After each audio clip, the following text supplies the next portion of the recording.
negotiating deals. Find me some shit, I'm stunning in this bitch, stunning in this bitch, everything legit. I want me a meal to see just how it. Rebels, ha ha, everything legit with Wise and Pitt. You know it's real if they said it. You are now listening to Rebels Radio with Wise and Pitt. Yes, sir, my boy. Man. Welcome back to another episode of Everything's Legit podcast, man. Checking in live from Rebels Radio. It's your boy Wise. I almost said Pitt. I don't know, I'm tripping. He want to be me today. Hey, I'm tripping. You know, He's excited. That's I'm checking extra hyped. checking in with Pitt, and we have a very special guest, longtime friend of ours, Mrs. Chances Fox. Come on, Welcome man. to Rebels Radio. Welcome to it.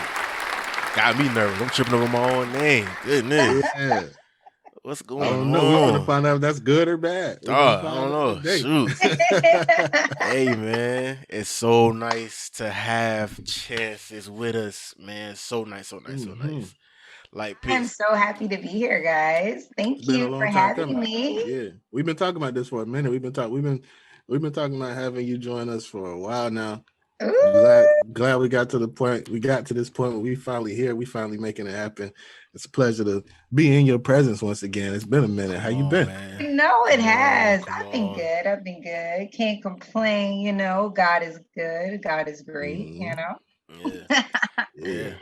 But Hey, oh my God, I'm so happy to be here, guys. Thank you. Hey. You guys got me blushing now. nah, come on. Hey, before we get started, Pitt, my boy, how's everything? How you Yeah. doing, bro? How's your mental space? Hey, it's we took last week off, so We took a week off. We needed that. you know, had to get some Black Friday in, so we Yeah. back. So how you been the last couple weeks, bro?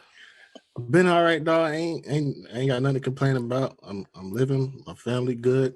You know, my people's eating, so we all right. You know what I'm saying? Been a good week for music. I'm always excited about that.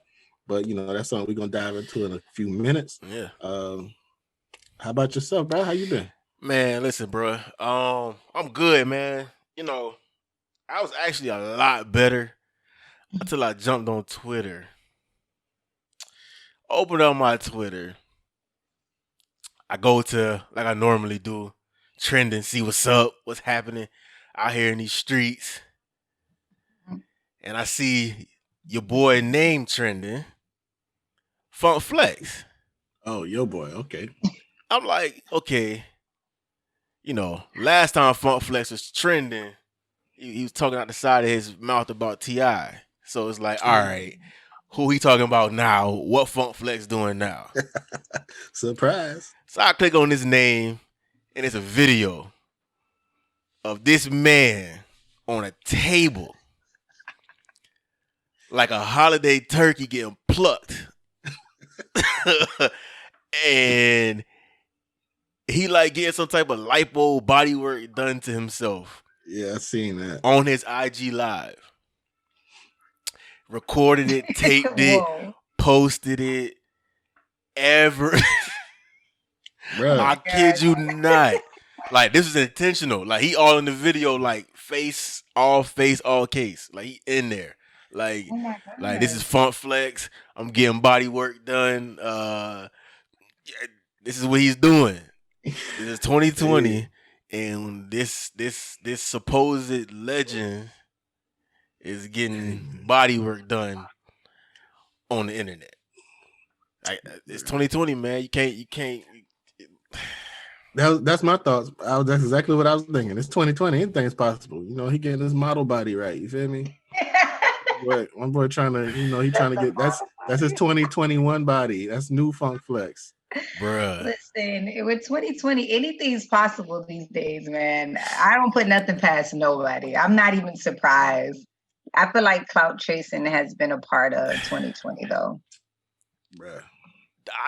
Funk Flex it's supposed to be a legend, right? Funk Flex, this is the dude bars. This is the drop bombs. This is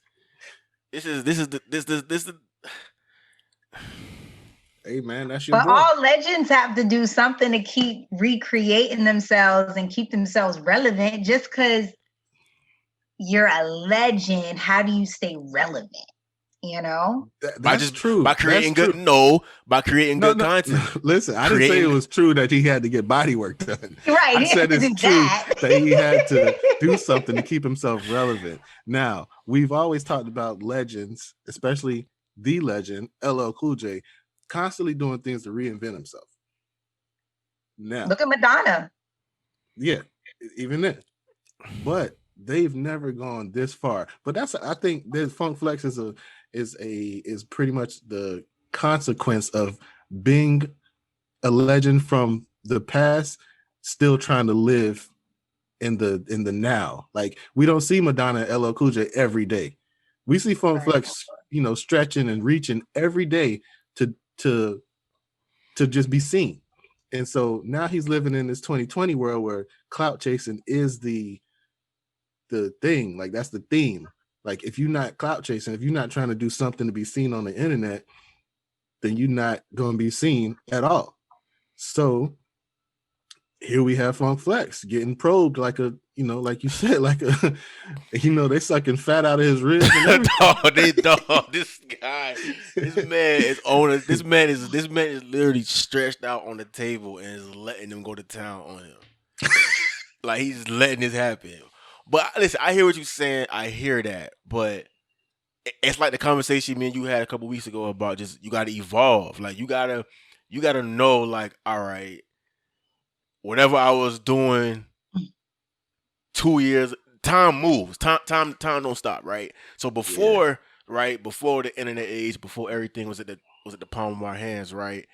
Stuff had to marinate. Even music, the way we consume music, like, songs were 5 minutes long, albums were 18 tracks long, and you had to live with the music. Like, the artist, you had an artist dropping one album every 2 years. You know what I'm saying? Like, you had to live with it. Like, that's what our mindset was. And then it gets to a point, like you said, all right, technology comes into play. Now everything's at the palm of our hands, so now everything's moving quicker. So now we gotta figure out a way how to evolve with the times, right? Like, if you are still doing the same thing you was doing 2 years ago, you're not gonna, you can't expect the same results. You know what I'm saying? True. Like, for instance, Funk Flex was a DJ, a legendary DJ, king of New York, king of a lot of stuff. Started out trailblazed, right? And then it got to a point where he evolved to radio because everything moved to the radio. Like, in order for you to be a respected DJ, you had to run the radio. It was Funk Flex, and then later on down the line, Khaled. Like, you had to run radio, right? That's what the DJ had to do. And then you had to evolve. You seen Khaled, when Khaled got to a certain level and radio got to a point where radio was just like, all right, it's not really the driving force of music anymore. Khaled pivoted off of the radio and moved into social media, right? So instead of Khaled dropping his albums and all that, instead of Khaled plucking himself up on the table and getting stuffed, he's on Snapchat with his real life. Like, yo, this is what I'm doing. This is my everyday life. This is I'm letting y'all into me. Since everything is on the internet and everything is so like that, this is what I'm gonna do. Instead of reaching for a viral moment, I'm gonna create this. This is what y'all come into my world. You know what I'm saying? Because it can go one or two ways. You know what I'm saying? Like, you either become just this transparent thing where it's like, yo, I'm giving you everything, or you have to create a moment to stay relevant because your life is not really that. What's the word? Interesting. Yeah. For real. Like, I feel like the thing that's so different is that back in the day where, like, Funk Max the Flex and all these people, LL Cool J's and even DJ Khaled, and their time, it was more of a blueprint that you follow. Yeah. Even in your growth and evolving as an artist, it's still a blueprint. Like, okay, you kind of follow these steps and this is how it goes and you'll get this outcome. Whereas now there's no blueprint anymore. It's like freehand. So everything's up for grab and you don't know what's going to stick anymore. Yeah. I feel like so everyone jumps around and does everything, even if it's out of their comfort zone, because you don't know what's going to stick. Because in today's world, things that actually blow or the people they love, they gravitate to are the things that you least expect, the things that are mostly like some crazy out of the box, out of the world things. Like the millennials of this time, they like the things that they like is just so different than what we know. They're very emotional. I mean, you know, like you just don't even know how to really connect to them so much because they're so all over the place. So I feel like when you have people that come from that blueprint lifestyle, now you're trying to find your way in something that gives you no direction. So you kind of go, you know what I mean? You find yourself laying on this table doing whatever it is because you don't know it's gonna stick, you know? Because you got these millennials that don't even respect legends anymore. Yeah. True. Yeah. That's a very good point. That's a good point. Yeah, it's true. They don't respect the legends.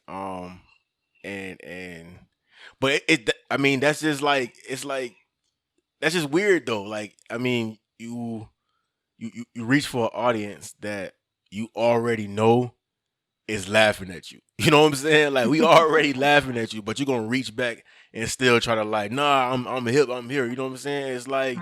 It's like, dude, nah, like you a legend. Like, just continue to be a legend. Like, just be a legend. Like, at this point in your career, all you gotta do is just be you. Like, you ain't gotta change because you are established. You know what I'm saying? Like, you are you. You don't see Angie Martinez out here trying to do something different. She's, you know, y'all came up together through the same thing. You know what I'm saying? Like, it's a way to maneuver, especially like you are like in front of the line of hip hop aging. Like, we've never seen hip hop age. You know what I'm saying? Like we are the first generation of hip hop of being able to see hip hop age, right? Because the generation before us is the one that's aging. So we get to actually see like, oh, okay, that ain't how you do it. That is how you do it, right? And the generation after us, they get to see they get to see everything. You know what I'm saying? So they get to, you know, we are the first generation to actually see like the agent of hip hop, and he is the agent of hip hop. So it's like, yo, like, if you're supposed to be aging, and you're supposed to be aging like gracefully because of how we think about you, it's like, what are we supposed to be thinking about? Like, how are we supposed to be viewing you? Like, you're not even moving the ways. Like, man, like, just think about Funk Flex's career, like the things that he's done, the people that he's broke, the moments that he's had. Like, he's an established, even just me being from the South and just being like in the South. Like, we from the bottom. You can't get much more South than this, and we still know the impact of Funk Flex. You know what I'm saying? So that tells you how much of a legend, how big he is. So you're supposed to like age like gracefully. Like, we supposed to see you and hold you up to a certain standard. Like, nah, this is Funk Flex. You know what I'm saying? Like, this is what I'm trying to be. Like, the next DJs coming up, this is who they supposed to be trying to be like. Like, we supposed to emulate you, but it's hard to emulate you when it's like you reaching for these crazy moments. I think also we also live in use, like you said, we're the first generation to actually see hip hop age. Now, I also feel like there's ever since the beginning of the time, men have wanted to do something to make themselves immortal. So, and he's already a legend to us. We never gonna forget who Funk Flex is. But now he's seeing this new generation. He's like, how can I make myself memorable to them? You know what I'm saying? Because eventually he feels like this generation that's known him and sees him as that legend is going to die off too. Right. And then he don't want to be forgotten. So he feels like, 20 minutes on this table, you know, getting fat sucked out of my stomach. They're going to remember that. But he also feels like that's going to give them that spark to check into who Funk Flex is. Like, oh, who's this fat dude getting, you know, whatever the procedure is, who's this fat dude getting it? So I think he's just having a hard time understanding that he is a legend. Sometimes people don't even know that. Sometimes people don't notice that. Even though, like we mentioned a few weeks ago, when Ja Rule and 50 Cent, Murder Inc. and Shady Records was going back and forth, who we looked for to give us the track every day? Funk Flex. Yeah. Every day. Yeah. So yeah, he's a that. staple. Yeah, so he's having a hard time understanding who he is. That's what I get from it. You know what I'm saying? It's more like, I know these people love me, but I want everybody to love me. Everybody's never gonna love you. Yeah. You're never gonna have everybody love you. Yeah. Yeah. You please some of the people some of the time. Yeah. Well, I mean, because to me, it all is like a product of like, because like we talked about Khaled, right? Khaled puts everything out there, right?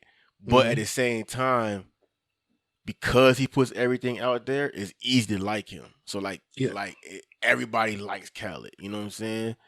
And so now it's like, okay, if that's the way to go, let me put everything out there, but let me go the extra mile. Let me go the extra. Let me put an extra oomph in it, because it ain't. I don't want to be just like him, but I'm gonna take it and do it, 10 times different. It's like, all right, dude, but hey, man, if getting stuffed and getting snatched and getting your body done is your type of thing, bro.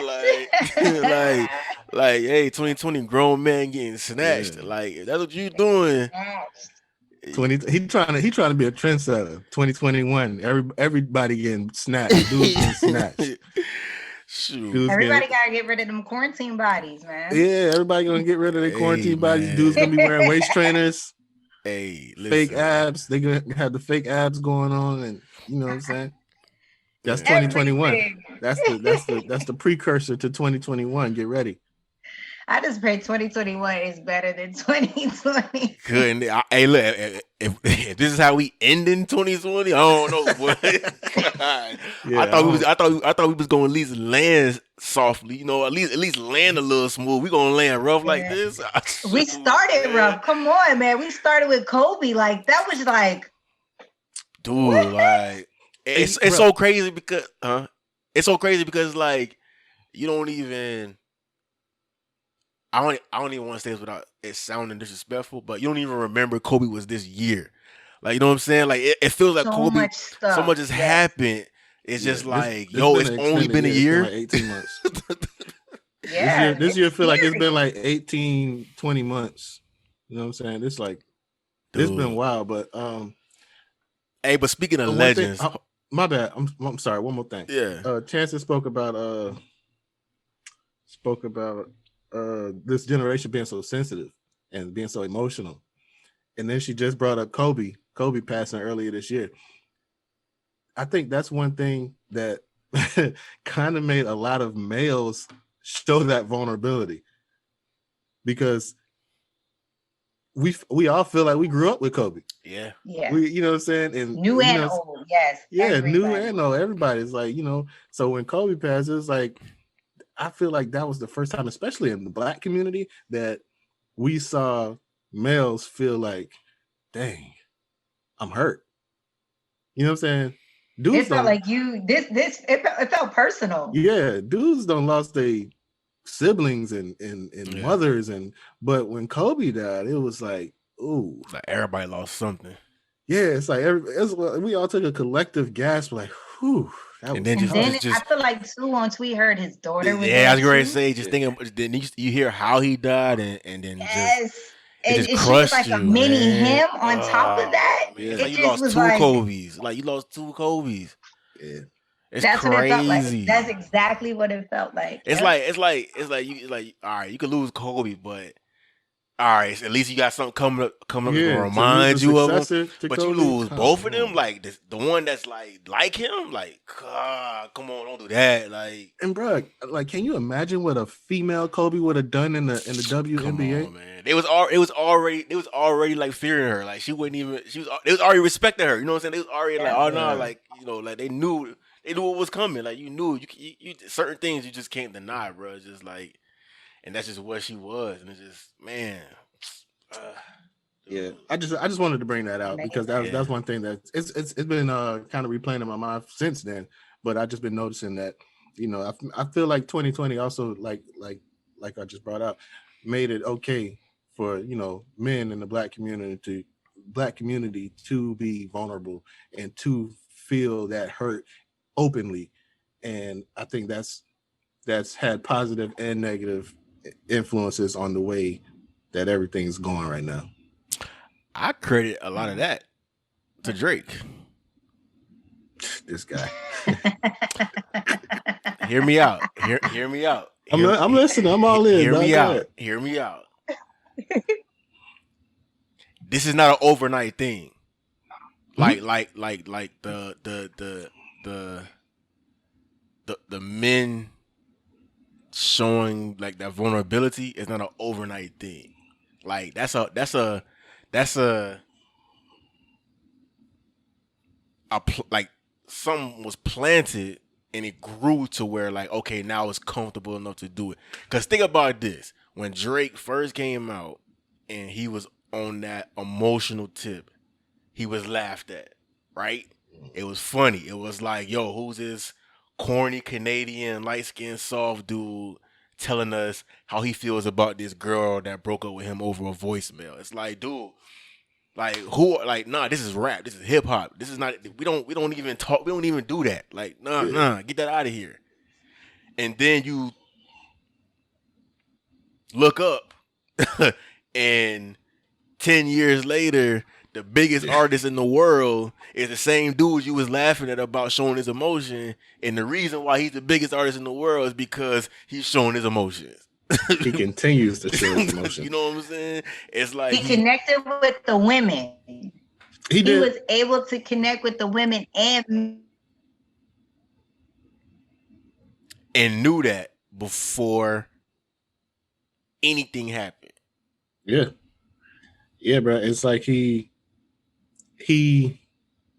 made it so that it was like, okay, I'm gonna put this wrinkle in the game where, you know what I'm saying, that's kind of been his lane. Like, even and the crazy thing that I found myself buying into it when he's talking about he texts J-Lo and the number was changed or something like that.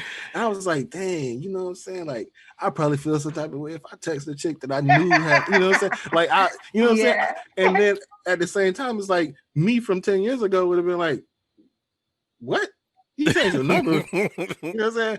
But he actually put it out there. Like, I'm not telling nobody that J-Lo swerved me. You know what I'm saying? Like, come on. And like Chance said, he connected with the women.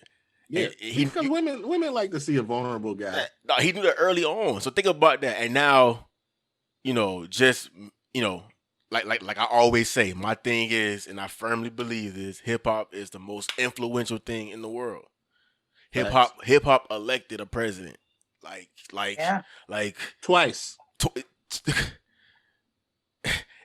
And then I mean, like, okay, so you got the most influential thing in the world, and then the guy that is the most popular thing and the most influential thing in the world is like, come on, like at some point it got to a point where it was like, all right, because then you got okay, this dude showing his emotions, then you turn around, now he's doing the tape with Future. It's like, oh, what? You know what I'm saying? And then you go dive into Future and you listen to Future. Future is literally Trap Drake. Like, he's talking about the same thing, the same hurt, same emotion. It's just on a trap beat and on lean. You know what I'm saying? Yeah, more like drugged up. Yeah, but if you listen to it, it's the same, like, dark message, same emotion, same everything. You know what I'm saying? Like, so now you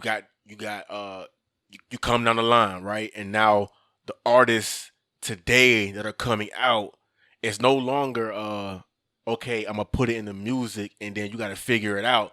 No, they come out and they're coming out emotional like that. Like, think about Triple X. Like, they come out, just their whole appearance. They're depressed though. It don't even be emotional. That's what I'm saying. But that's the turn up. That's the like we talked about how Funk Flex. You want to put your life out there, but you're gonna do it times 10. You know what I'm saying? Yeah. So instead of being, yo, I'm an emotional person because I'm human. Nah, I'm suicidal. you know what I'm saying? Emo. These artists should be. It should be a whole new lane of just they should be like emo rappers. I feel like that's what it is. Like that's what it is. This is their new genre, emo rap, because it is. It's super like emotional. Like when I listen to stuff that like my daughter listens to, and like they love Juice X WRLD. because like in Juice WRLD, they love all that because it's just like, oh, he's so connected with his feelings. That's how I feel. Like when I listen to her talk to her friends, oh, I'm so depressed because school has me overwhelmed. I'm like, do you really know what overwhelmed Don't is? even know Do what you it means. depressed is? but it's also social media. So social media sets standards that are unreal for a For them. 12-year-old, 13-year-old girl. Yeah. Social Very media sets standards that are unreal for, that age male. You know what I'm saying? So these kids are coming up trying to live up to a standard that is unreal for them to even achieve. Mm. Like, girls want to have these curvy bodies, but first of all, half of the time it takes money or genetics. And if you ain't got it yet and it's in your genes, then you got to wait for it. So you ain't getting it. Like you don't know what you're going to have years from now. Exactly. You don't know what you're going to be like when you're 17, 18. But they're looking at it now. They can see it now from the time they're like 9 years old up. They're exposed to it. So when they open, so the first thing they do when they wake up is you bloop and you look at your phone and it's like you exposed to all that. So that's all you know. It's all you want. It's like, what are they really going to have to look forward to later? Because when I look at some of the girls, they have eyelashes, they have hair, they have makeup, they're wearing Gucci. You know what I mean? All these things, but you're living all these things at 12 and 13 and 14 years old. What are you really going to have to look forward to? And what are you going to expect of yourself in looks and body wise when you actually get older, that you've already matured your look, right, made yourself look, enhanced your beauty? You're now, this look is going to be nothing to you. So when you get older, you're going to need more to feed to make yourself feel better. You know what I mean? So it's so toxic. Yeah, that's what we're seeing now. That's what we're seeing now. We're seeing these girls who are, 25 and under, who, they've made themselves an IG model since they were 18, 19. They've made this money, and then to them, they weren't enough. So now they've got the money, but so now they can get the BBLs and the tummy tucks and all this. So now they've got that. They got all the swimsuits in there. Oh, this is an ad for flat tummy tea. This is Fashion Nova, Fashion Nova curves. This, you know what I'm saying? So they got all that, and they're still not happy with themselves. So where do you go? Like what is the ceiling? There is no ceiling. The ceiling is you get your lips done, you get your nose done, and then next thing you know, you're Michael Jackson. you're Michael Jackson. It's a fact, though. Yeah. There's nowhere to go from there. There's nowhere to go once you reach Michael Jackson. Yeah, once you Michael Jackson, you ain't going nowhere. That's funny. No, it's true though, man. It's absolutely true, man. But that's crazy. But speaking of just legends and evolving and hip hop evolving, right? Cause we go like, okay, so let me ask y'all a question, right? Mm-hmm. Just being hip hop heads and being in love with the culture, being products of the culture, being kids of the culture, right? And students of the culture, right? And especially you, Chance, is just being an artist, right? Mm-hmm. Being an artist, you have to tap into the artistry. So one way you tap into the artistry is you have to know about the artists that come before you, correct?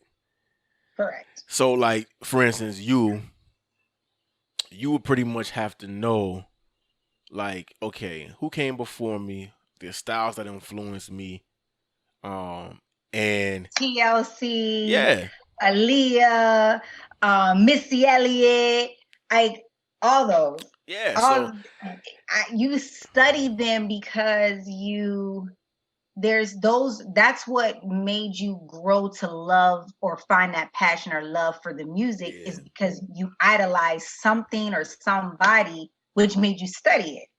So you either learned their flow, you learned the way they dress, you learned the way they talk, you whatever it is, you study it because again, you become a student of the culture because you love it.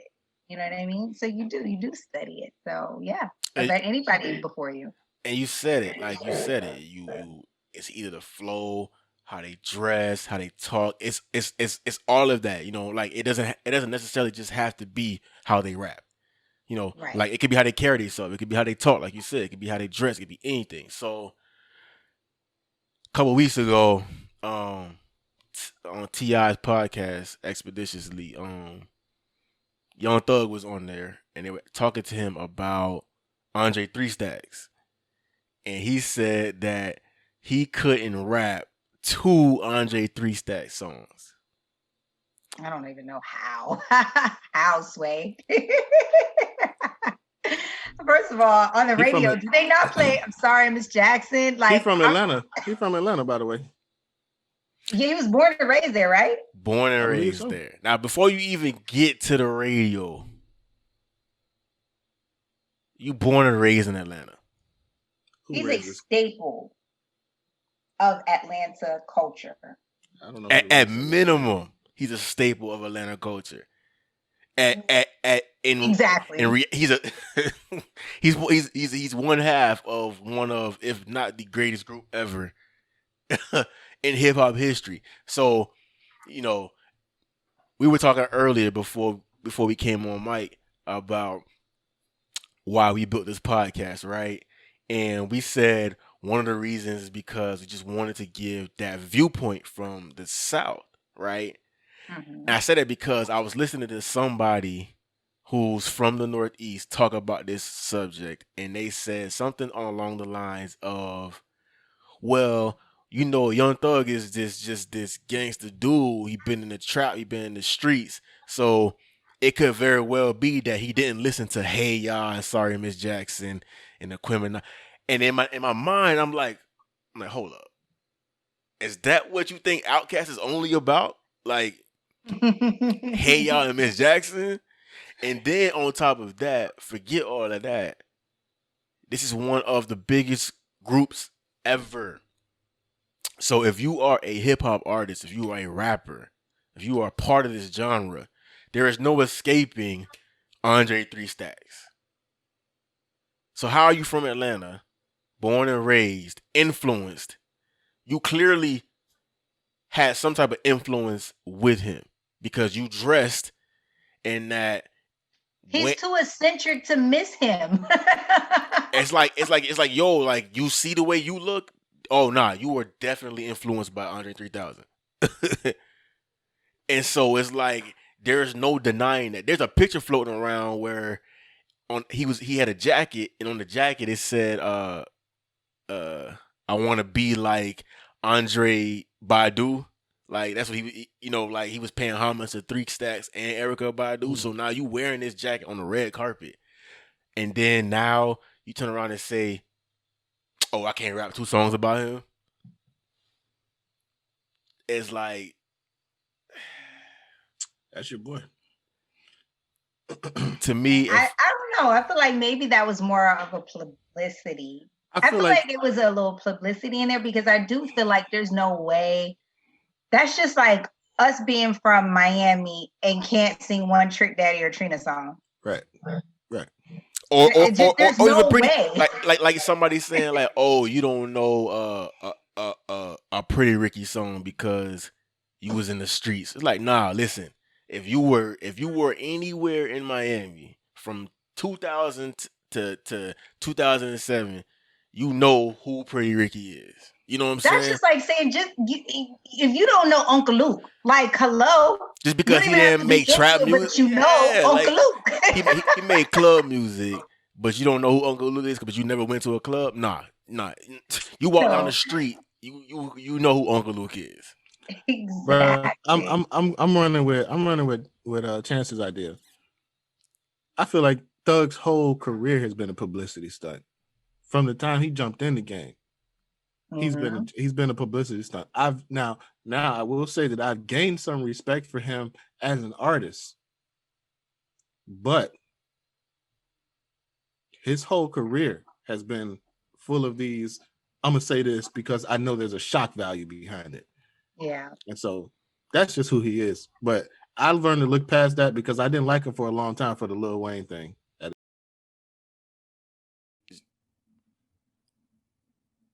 Being from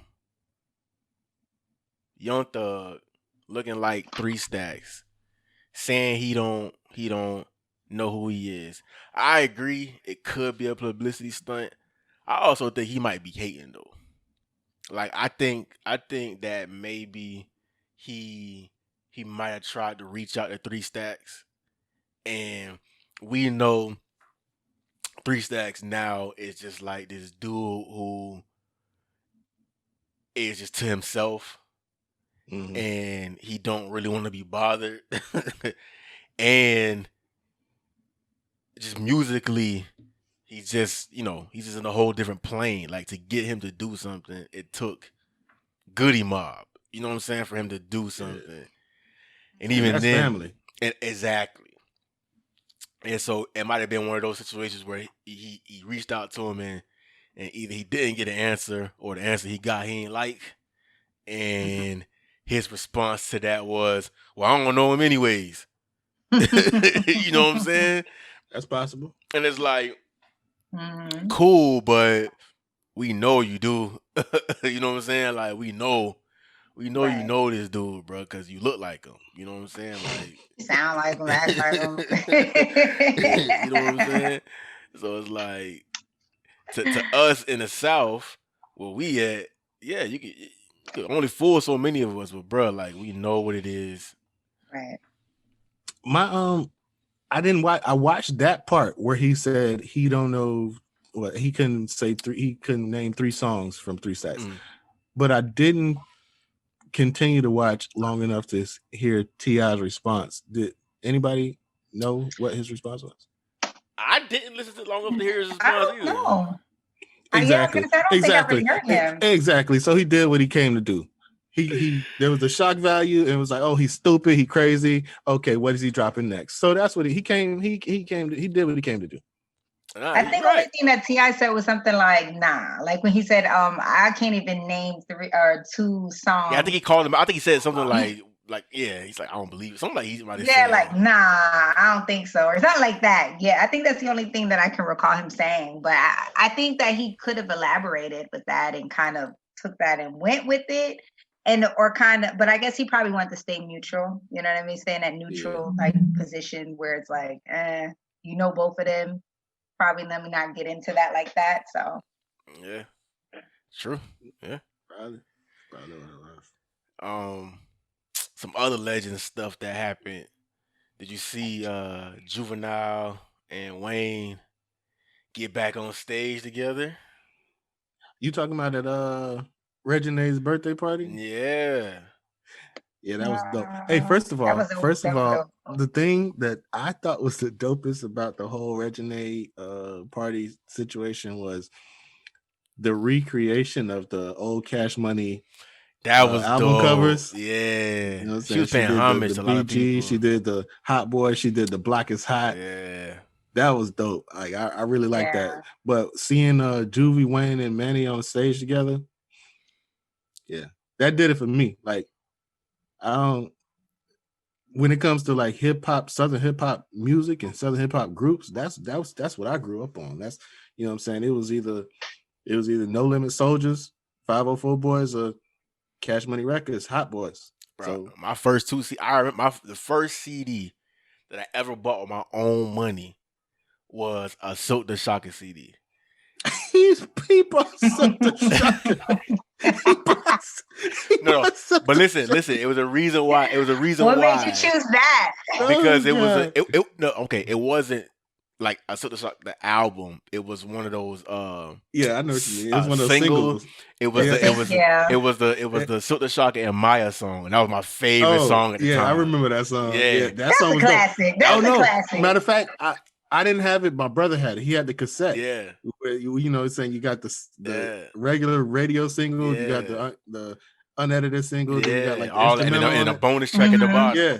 And the bonus track had Master P and somebody else on it. And then The next album I bought after that was the 504 Boys. Well, I mean, was the Block Is Hot, Lil Wayne, Ooh, the and block is hot.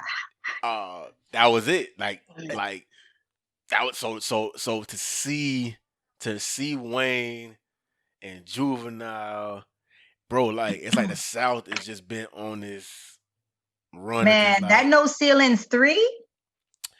Listen, we gonna get into that. We gonna get into that. It's like the South is on this. I appreciate your enthusiasm, but we gonna get into that. Listen. We're gonna get into that. But like you was saying, hey, when you just mentioned first of all, we talking about Juvie, Wayne, and Manny being on the same stage at the same time. That's legendary.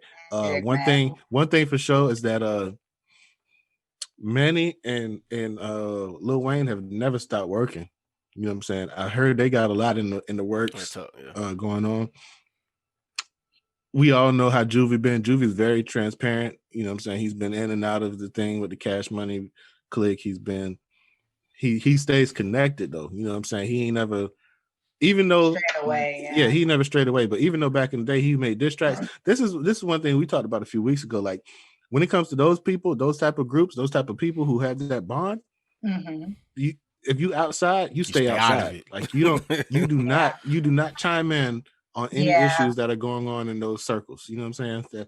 That's one of those things where it's like they're gonna figure it out. And at the end of it, if you said anything during that, they're gonna look at you like, yo, what made you feel like you right? Like who? Like what? Yeah, like what made you feel like you could even talk about this? But when you talk about the Block Is Hot album, the craziest thing about the Block Is Hot album that I remember, my memory is I went on a field trip in like, I think it was like 6th, 7th grade, and Ro had the Block Is Hot, and I had just got Lights Out. Now, we all know that Lights Out is the forgettable album for Wayne's catalog. Like you can barely find Lights Out anywhere. I messed around and sat on Ro's Block Is Hot album and broke the CD. My brother had just bought me Lights Out. I had to give this man my Lights Out CD to replace his Block Is Hot CD. And so now I had to come back home first and explain to my brother why I didn't have the Lights Out CD no more. And it was, interestingly enough, it was easy. Like he didn't even care. He was like, all right, cool, we'll just get another one. But Ro never lets me forget that I broke his Block Is Hot album, like on that bus. You know what I'm saying? It was cool on the bus, but he to this day, he will never let me forget that I'm the reason why he didn't have his Block Is Hot album no more. And this is my story on that.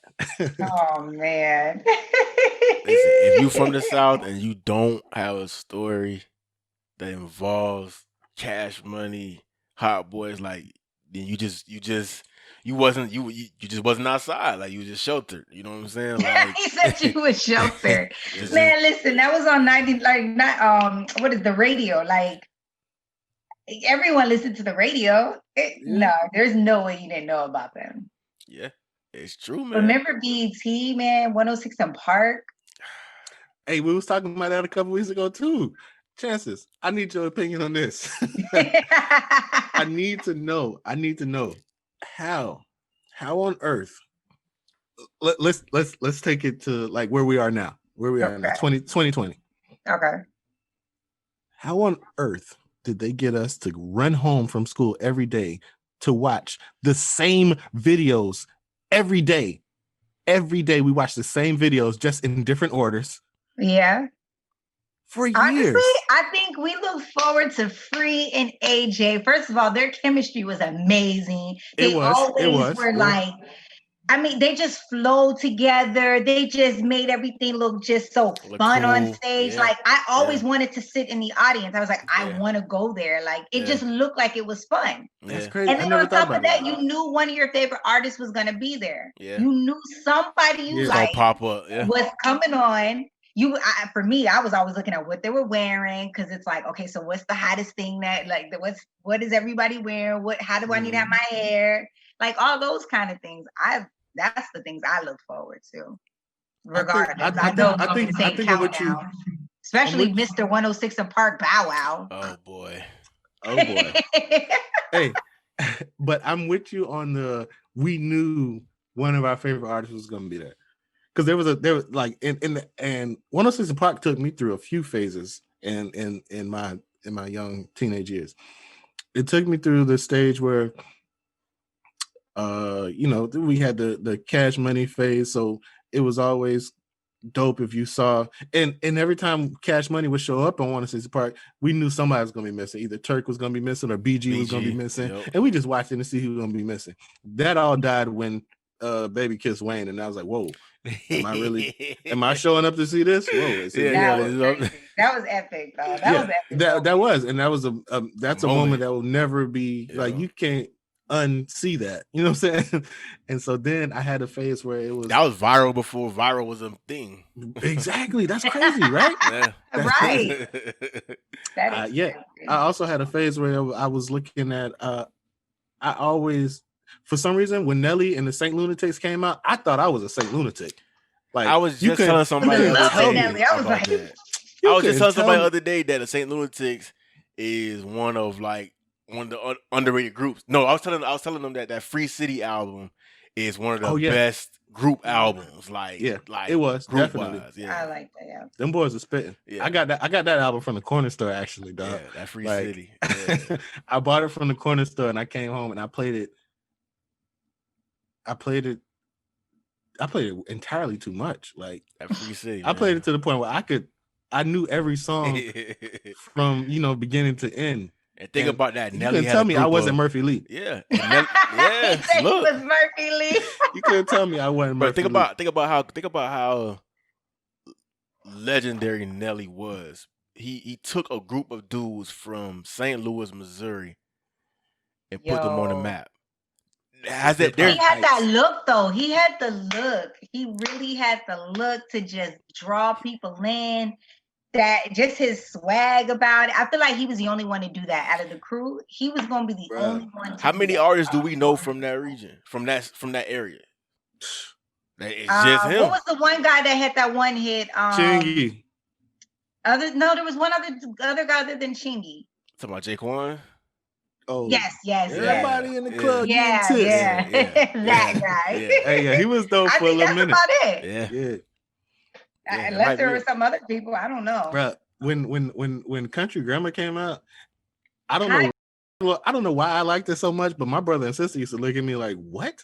But as soon as that hot, hey, and I'm going down, baby. I used to be there, bro. I was in there doing the dance. Listen, bro. Now, when EI came out, I was like, "Oh, he got it! Like he got it." What's the bigger record? That EI or Country Grammar? I would say Country Grammar just based off of the fact that was his debut, that was his introduction. Yeah. But EI was big. EI went crazy. What's the bigger record, Country Grammar or Air Force Ones?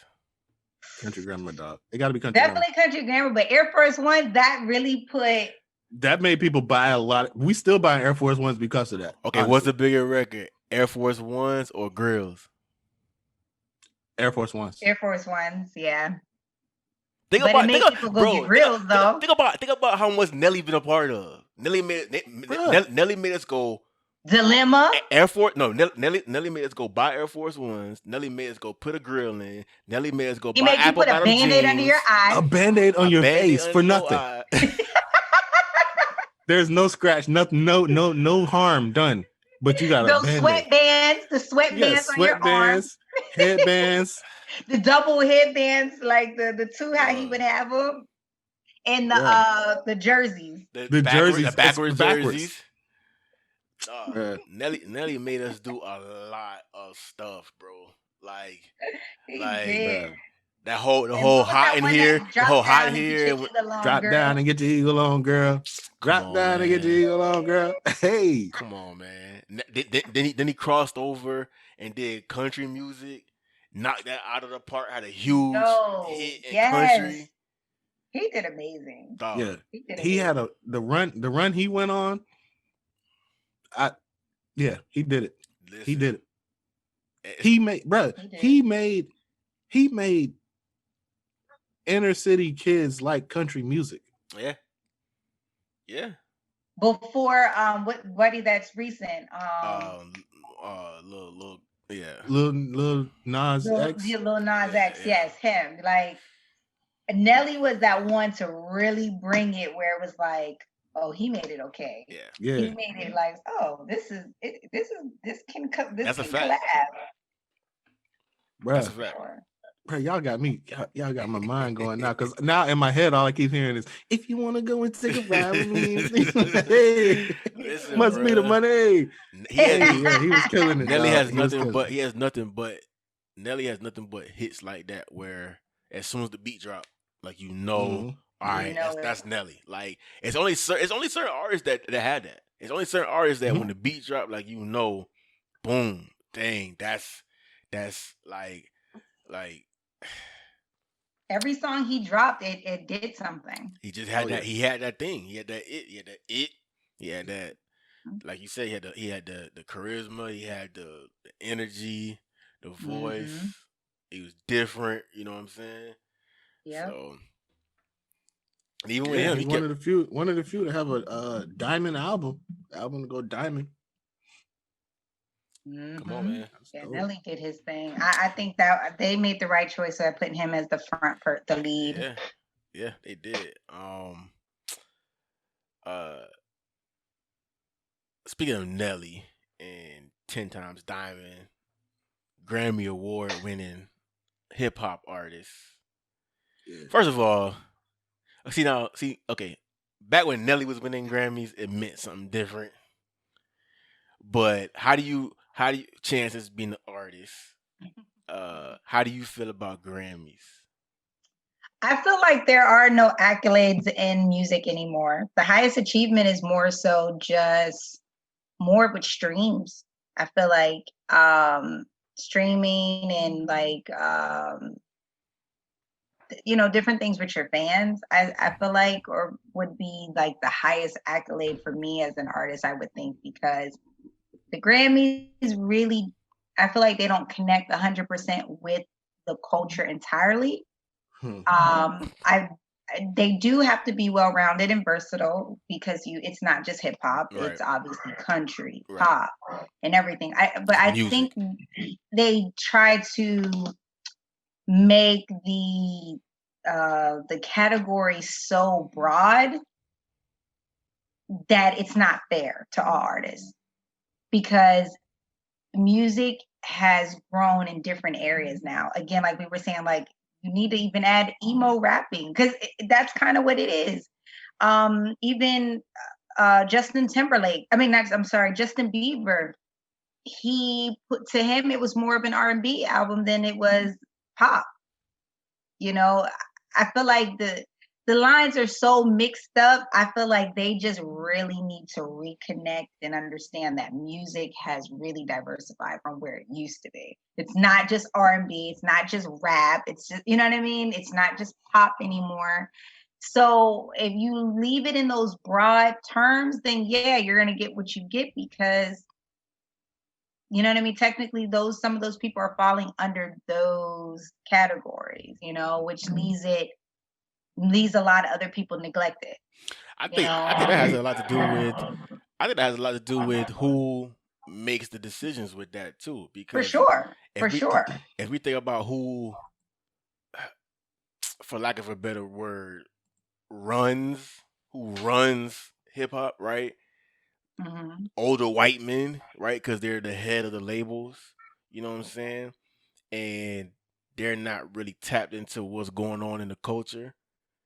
And so now when you do have, like, for instance, when you have these rap categories and in the past they've had artists who've won it and artists who's been nominated and you just scratching your head like, how did you even how did they Like, even get what? nominated? You know what I'm saying? And then Yeah. they win it and you're like, okay, they won it, then it's like, what?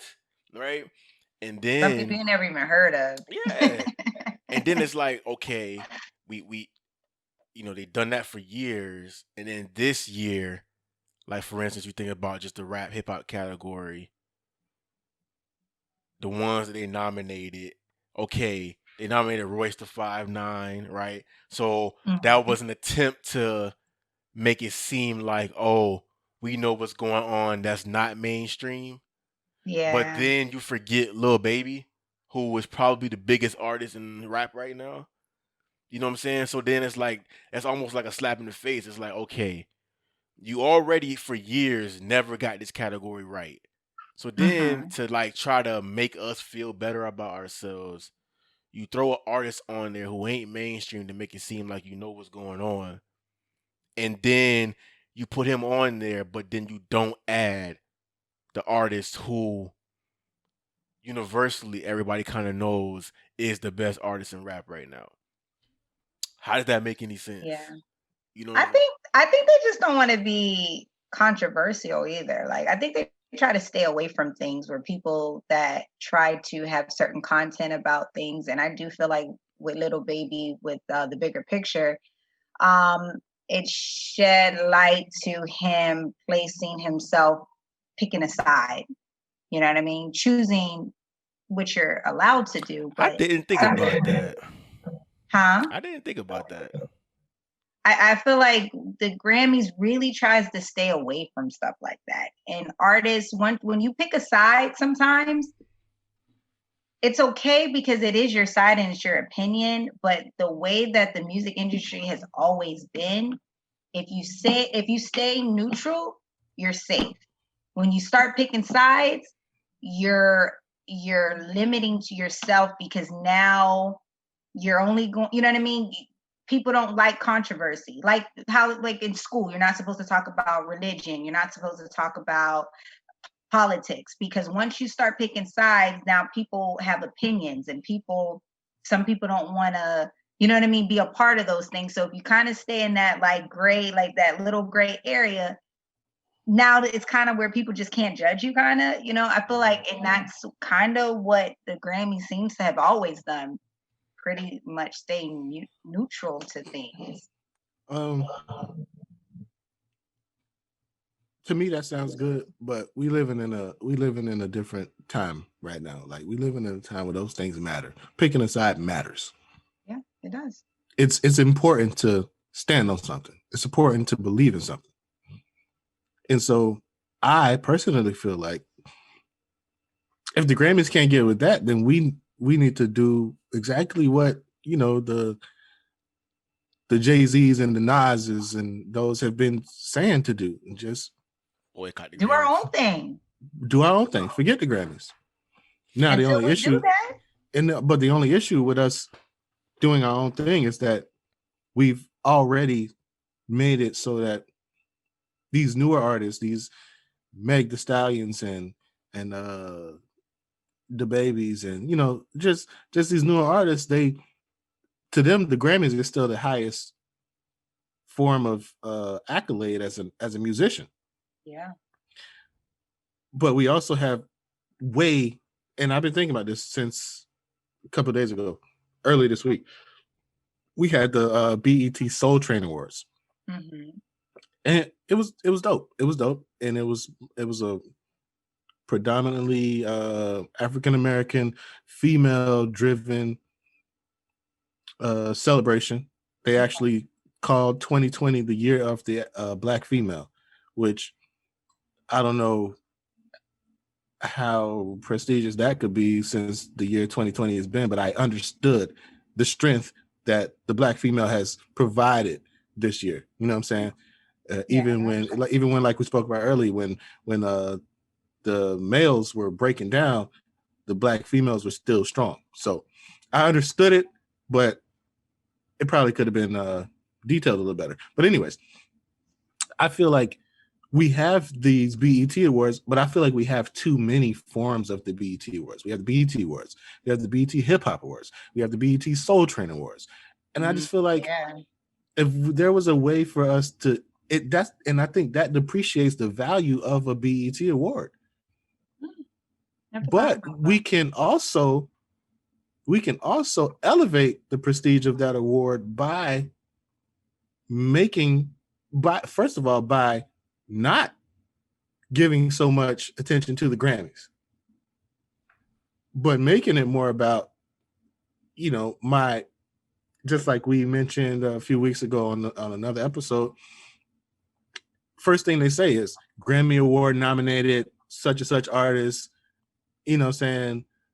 He's spent such and such weeks on the Billboard Top 200. Yeah. I want you, instead of saying that, tell people how long I've been, tell people how many BET Hip Hop Award nominees I have. Right. Tell people how many BET Soul Train Awards I've won. You know what I'm saying? But that all comes with artists standing up for that. You know what I'm saying? You got to take a stand. And we're in 2020 now. This is a pivotal moment in time, especially for people with our hue. Yeah. We gotta make that distinction. We gotta make that important. And as long as we don't, then the Grammys will continue to kind of just give us a bone to just pacify us. You know what I'm saying? That's just what they're gonna do. I agree to a certain extent with what you said. I do think that it's important to have different award shows. Like, I think it's important to have the Soul Train Awards and then the Hip Hop Awards, because with the Soul Train Awards, it attracts a different demographic, like the older alternative music. You know what I'm saying? So it gives them a platform to be able to celebrate their artists. You know what I'm saying? But I do agree that maybe the best thing might be to change the name so that it doesn't have to be associated with, like, okay, this is a hip hop. Is it a hip hop award? Is it a Soul Train Award? Is it you know what I'm saying? So do you think the Grammy should have separate awards too then? But think about it. We don't see all the awards being presented. You know what I'm saying? Right. Like it's still we only see the main category. Yeah, you know what I'm saying? So the artists who actually put in a lot of work, who put in that time and effort, who actually won a Grammy and they want to be seen, like, this is their moment. And they don't get that opportunity because the Grammys is trying to fit all of these awards into a 2-hour window. You know what I'm saying? As opposed to now the Grammys, yes, is all encompassing music. But then you take, for instance, country music. Country music was like, you know what? Cool, you got the Grammys, but we're going to make our own award show because obviously the Grammys is too big. So we're going to do our own thing. So now a country music award artist like a CMA is a big deal. Like, think about how they've elevated what a CMA is. You know what I'm saying? Like, but they only have one though. They don't have like multiple, like how BET has. I agree with that. That's true. But at the same time, I'm not well versed in country music to know, like, if they have like a subgenre as far as like for the older ones. But like, you can't say, all right, yo, here's a hip hop award and then here's your R&B award. You know what I'm saying? Like, because to me, that will help dilute what a BET Hip Hop Award is. Like, if you have all of these different things meaning a hip hop award when it's not really hip hop, it's going to demean the value of it. You know what I'm saying? And at the same time, I also believe when we give attention to, for instance, snubs, like they say, any publicity is good publicity. So even if you saying, oh, nah, the Grammys is a snub, you are still using the keyword Grammy, right? So at the end of the day, that word, the value of the word Grammy is still prestigious, because now instead of us talking about who won it, you're like, well, they forgot about me. You know what I'm saying? And now it's turned into this thing about who did the Grammys forget. You know what I'm saying? So it's now it's still about the Grammys. You know what I'm saying? It's still about what a Grammy is. When, to me, what we're supposed to do is, like we talked about when Rhapsody won it. She had a moment. You know what I'm saying? Rhapsody had a real moment when she won a BET award. And it was an authentic moment about how she felt about winning a BET award. And not only that, but it was her first award ever. And she mentioned that. And that had a lot to do with how she reacted to it. Like, for us, as our culture, if we are aware enough to step out in front and be like, yo, Rhapsody is one of the dopest artists in our culture, and we already know that, let's make sure we take care of her first, that's going to elevate the value of a Grammy. Because to me, Rhapsody being one of the best artists in the game, if she feels that way about a BET award, anybody that's coming up under her is gonna feel that way about a BET award. You know what I'm saying? Like she gonna start that trend of, man, okay, maybe a BET award is that thing. And that's why I appreciated what she did, because once again, hip hop being the most influential thing, and her being one of the most influential people in hip hop, she actually took the time to say, "Dang, this is what a BET Hip Hop Award means to me." And so now the value of a BET award done elevated. She didn't she I don't even know if she was I don't even know if she was nominated for a Grammy, but I sure didn't hear her come out and say anything about being snubbed. You know what I'm saying? Like, so to her, regardless if she was or not, I didn't hear her say she was. I didn't hear her come out and say, "Hey, thanks for the nomination." You know what I'm saying?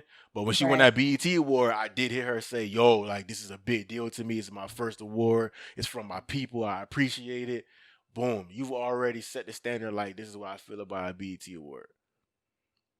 I feel like BET kind of on their own. I feel like they kind of water down themselves for their awards.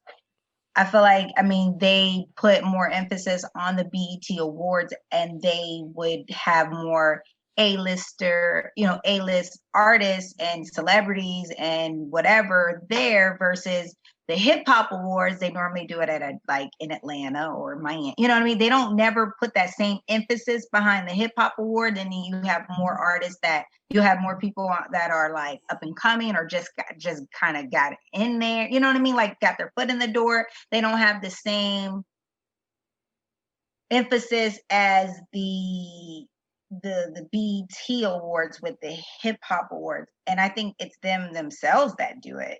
And even with the Soul Train Awards, because they give it that effect of feeling like it's more an older group, If they kind of just did it all how the Grammys does, they put emphasis everything prestigious. Yeah. It would have that same effect. It's how you present it. Like, I mean, if you have a business and you present it like you're unsure of your business and you're trying to sell it to somebody, you're not really going to sell it because you're unsure. You're showing you're unsure. Yeah. So you're not going to convince nobody to buy it. Yeah. And I think BET has done that on their own.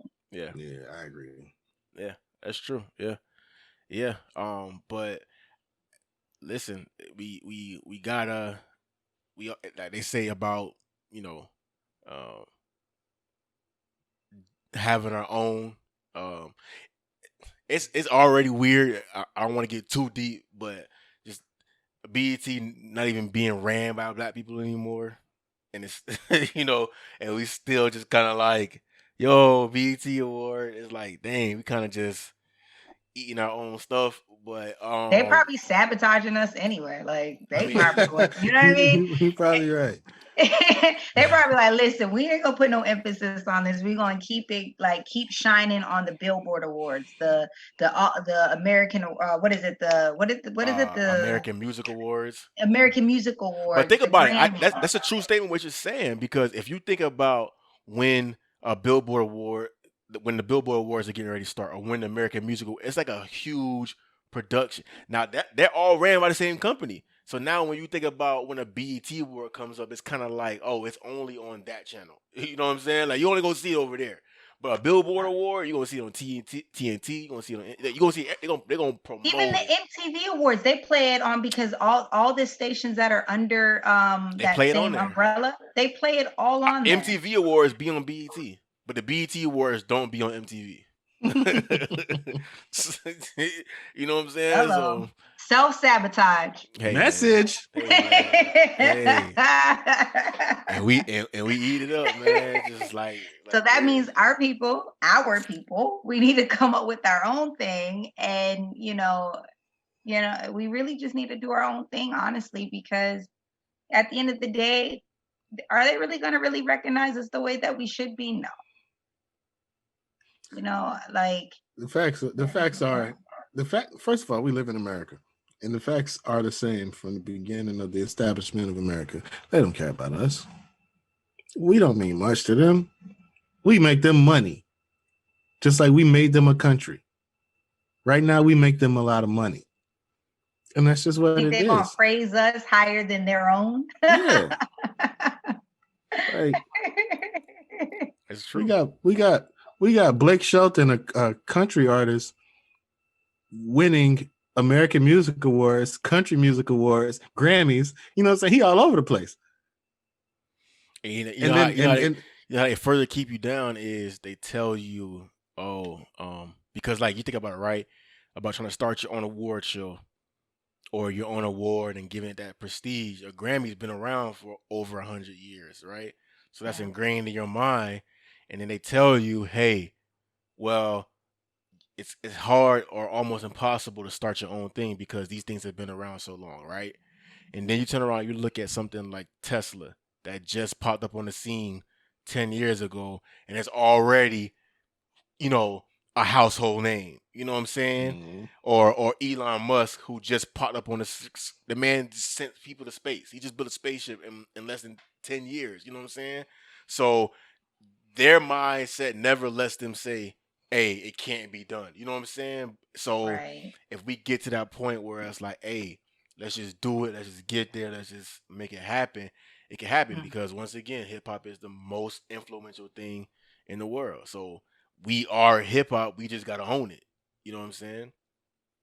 Mhm.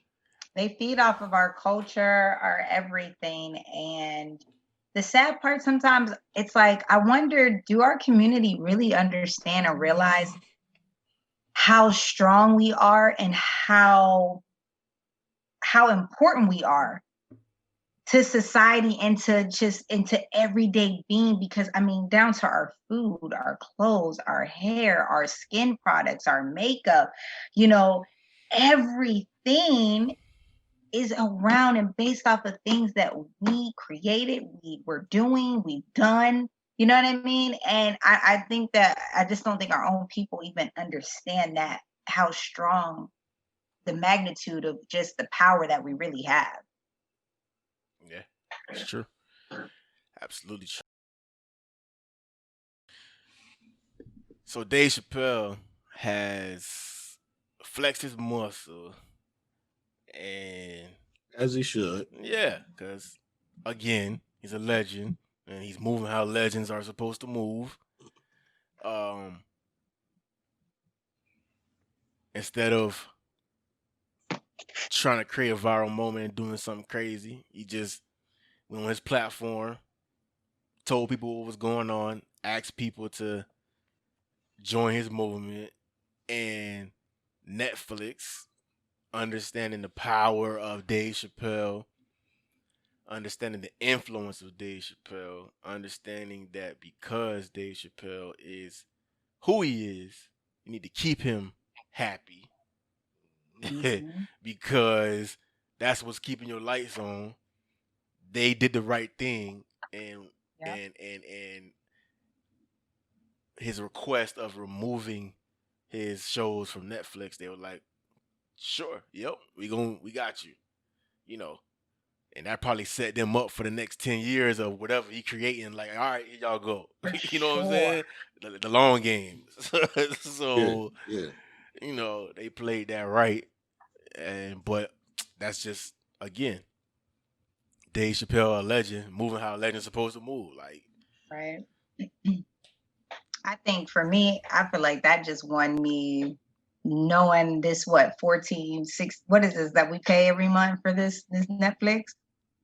Yeah. It made me feel okay to be paying that continuously. I was like, okay, I like this. I Even like the support. Y'all know y'all need to do that. yeah, and you know what? And we talked about this a long time ago. Maybe you know what I'm saying when we first started recording, like when Netflix started showing us after the George Floyd and Breonna Taylor thing, and Netflix popped up with the "We stand with the Black community," you know, Black Lives Matter and all of that. Yes. I was like, yeah, let me just make room in my budget for this. You know what I'm saying? Like, they understand, they get it. But this Yeah. move right here, this, you know, Dave Chappelle basically saying, hey, check me out. They're not paying me. So go ahead and get rid of that. But if they pay me, y'all can put it back up there. Because everybody loved Chappelle Show. I even started watching it on Netflix. until I saw, until I, got Right. into the details of what was happening. And like, as far as like Comedy Central goes, Chappelle Show was probably the biggest thing after They ever South had. Park, or Yeah. bigger than South Park. Yeah. So, you know what Yeah. I'm saying? So, And South Park is huge. and South Park is huge, bro. That's So crazy that cartoon is that huge. Yeah. Yeah, South Park been yeah, around for but- a long time. Yeah, so it's major for him to go ahead and for him to have that type of power, that, you know what I'm saying, that muscle to be able to be like, listen, we've cut deals together. We broke bread together. Do right by Now, me. do right by me. Yeah, do right by me, and I got you. You know what I'm saying? And Mhm. he, you know what I'm saying? Dave Chappelle has never dropped a bad special. Ever. You know what I'm saying? I think He don't disappoint. he never disappoints. He had one a few months ago, basically talking about the George Floyd incident, you know what I'm saying? 846. Yep. 846, you know what I'm saying? And he hit on everything he said. So he knows his value. He's so real and authentic. Yeah, he's real, authentic. Sometimes he's so real that you feel like, man, that punchline was dope, but should I laugh at it? Yeah. Because you know what? Because like you said, it's so funny you said it. Because like it don't even be jokes. Like he don't even be. It makes you uncomfortable. Like Yeah. the 846, the 846 wasn't a comedy special. You know what I'm saying? Right. Like that was he was having like a real moment about, yo, like all this is happening, all this is going on right now. Yo, this is how we feeling. And he put that out there. Now, if you watched it, there was moments in there where it was like, yo, what he's saying is real, but it's funny to hear it from like a different. It's funny to hear it from outside of yourself. You know what I'm saying? Right. It's Yeah, funny yeah, to yeah. hear it from outside. Because a lot of times yourself. we say things to ourselves that we wouldn't say out loud. Yeah. And And so you hear somebody say it, he's you the be guy. like, He's the guy that says it out loud for us. yeah. It's when Exactly. you hear him say it like, oh, okay, that's funny. You know what I'm saying? But you mentioned some chances about Netflix, and just paying that and they just did another price increase recently. But Yeah, they did. like I pay for Netflix, but Netflix is probably now as of today, as of right now, like in the probably most of this year, Netflix is probably like the fourth place I go. Like it ain't even. It used to be number one. Like okay, first place you go to is Netflix. You know what I'm saying? But now it's just like I go to Hulu first, and then if it ain't nothing on Hulu, I go to Disney Plus to check to see if it's something on there I want to see. You know, then if ain't nothing on Disney Plus, I'll probably go to YouTube, try to see if it's something on YouTube that I want to see, stream from YouTube, and then if ain't nothing on there, I'm like, all right, let me go see what's on Netflix. Because Netflix, the content on Netflix ain't really been nothing to be like, oh, Netflix got this now. Like their I content. just feel like it's drained though because of quarantine. I feel like But content. Hulu has been hitting. Like Hulu and HBO been hitting. Like they've been like over the past 3-4 months, both Hulu and like HBO been dropping like top notch series. Like, you know what I'm saying? Like they ain't been missing. You know, and Netflix. I don't really pay attention to Hulu. I think like that. I guess. And Netflix has been dropping content, but it just ain't really been like the Netflix that we used to. Right. Like, oh Yeah. nah, this that original Netflix. So, and then because remember it was a stretch too where Netflix was the place where the comedians would go to drop their comedy specials. You know what I'm saying? Like it was at Comedy Special Central. Every comedian went to Netflix to drop their comedy special. Now they going to HBO, they going to Stars now. You know what I'm saying? Like, they're not even coming to Netflix no more. So if you got Dave Chappelle sitting in your office, you better do everything in your power to make sure he don't leave and get up out of there, because that's gonna be what's gonna make sure that you stay. You know what I'm saying, where you need to be. Yeah. They had it monopolized at one point, but eventually, you're gonna have some contenders coming. Yeah. Yeah, and I feel like as far as Dave Chappelle goes, and as far as I feel like the Netflix was kind of like the Comedy Central of comedy streaming service. at one point. So now comedians are seeing all these other avenues, and they're like, okay, I can make a little bit more money and be a little bit more exclusive at HBO or here or there. But like I said, once you lock down a comedian like Dave Chappelle and you appease him and you make sure he's straight, you have no worries. Yeah. Yeah. He's like you said, a legend. He's a legend, and I feel like I'm willing to go as far as to say that Dave Chappelle is probably the Richard Pryor of our generation. Like, he's not afraid to say what needs to be said. Yeah, for sure. In a comedic manner. You know what I'm saying? Yeah. Yes, I totally agree with that. He's definitely on the Mount Rushmore. I feel like Black comedians, I don't feel like they understand just how powerful they really are. I think Dave Chappelle love Black comedy, dog. Dave Chappelle knows that, but I don't feel like Kevin Hart really knows that. I feel like he'll waver. Mm-hmm. Dave should. Okay. Let me ask you a question. Hey, when Wise get like that, when he started stuttering and trying to figure it out, it's about to go somewhere. Yeah, he about to go. So let's buckle up your seatbelts because it's time. We about to go now. It's go time. You feel me? Let's go. Let's go. Wise, tell him. All right, let me ask you a question. Listen. Okay. What's bigger, a comedian or a rap star? Honestly? Yeah. I feel like a comedian. I think so too, because a comedian is more universal. It can touch people. All different people. Rap can't always. It can't always. One thing that I can say is no matter what language, we all smile in the same language. We all laugh in the same language. Laughing. Everybody, you can hear a laugh and know it's a laugh. You know a laugh and it's a laugh. It's gonna be a laugh no matter what language you speak. Yeah. So right. I feel like comedy is definitely the healing or the therapy that not even depending on your culture, but it's gonna be therapeutic for you depending on who you are. If you get what I'm saying. So that's a good point. So now, if you think about that, right, it's therapeutic, right? Because it's like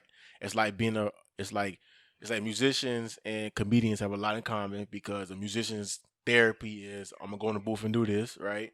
Mm-hmm. A comedian's therapy is I'm gonna tell these jokes, I'm gonna get it off my chest, I'm gonna release it, get it out of me, and then I'm good. Like, I'm gonna let it out, right?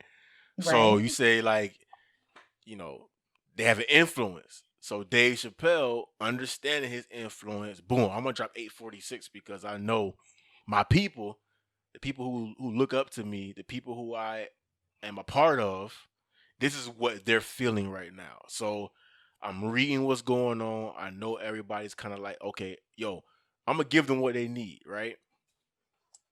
Because as a legend and as someone who knows my platform and knows what's going on, I'm gonna give them this because this is what they're looking for. Right. Then you turn around and you have somebody like Kevin Hart, right? Where it's like, okay, all right. So the temperature of the room is this is what's going on. Like we feeling this pressure. It's about this. And like we said, like Dave Chappelle, it's not even like your traditional stand-up comedy where he's up there telling 30 minutes of jokes. Now it's like, yo, like this is real life. Things are happening. I'm gonna give y'all this real life, and I'm gonna put the sugar inside of it so that you can laugh a little bit, and it's easier to take. Mm-hmm. But then you have somebody like Kevin Hart who. It's like, okay, first of all, the title of your special is like, all right, cool. That's how you feel. No F's given. You don't care. Cool. So then you turn on the comedy special and you realize that it's like, oh, You trying to hold, I'm not telling jokes either. I'm gonna just kind of keep it real. But your keep it real is I'm talking about my family. It's not only am I talking about my family, but I'm talking about them negatively. I'm saying things about my daughter and I'm putting it out there virally because the title of my comedy special is No F's Given.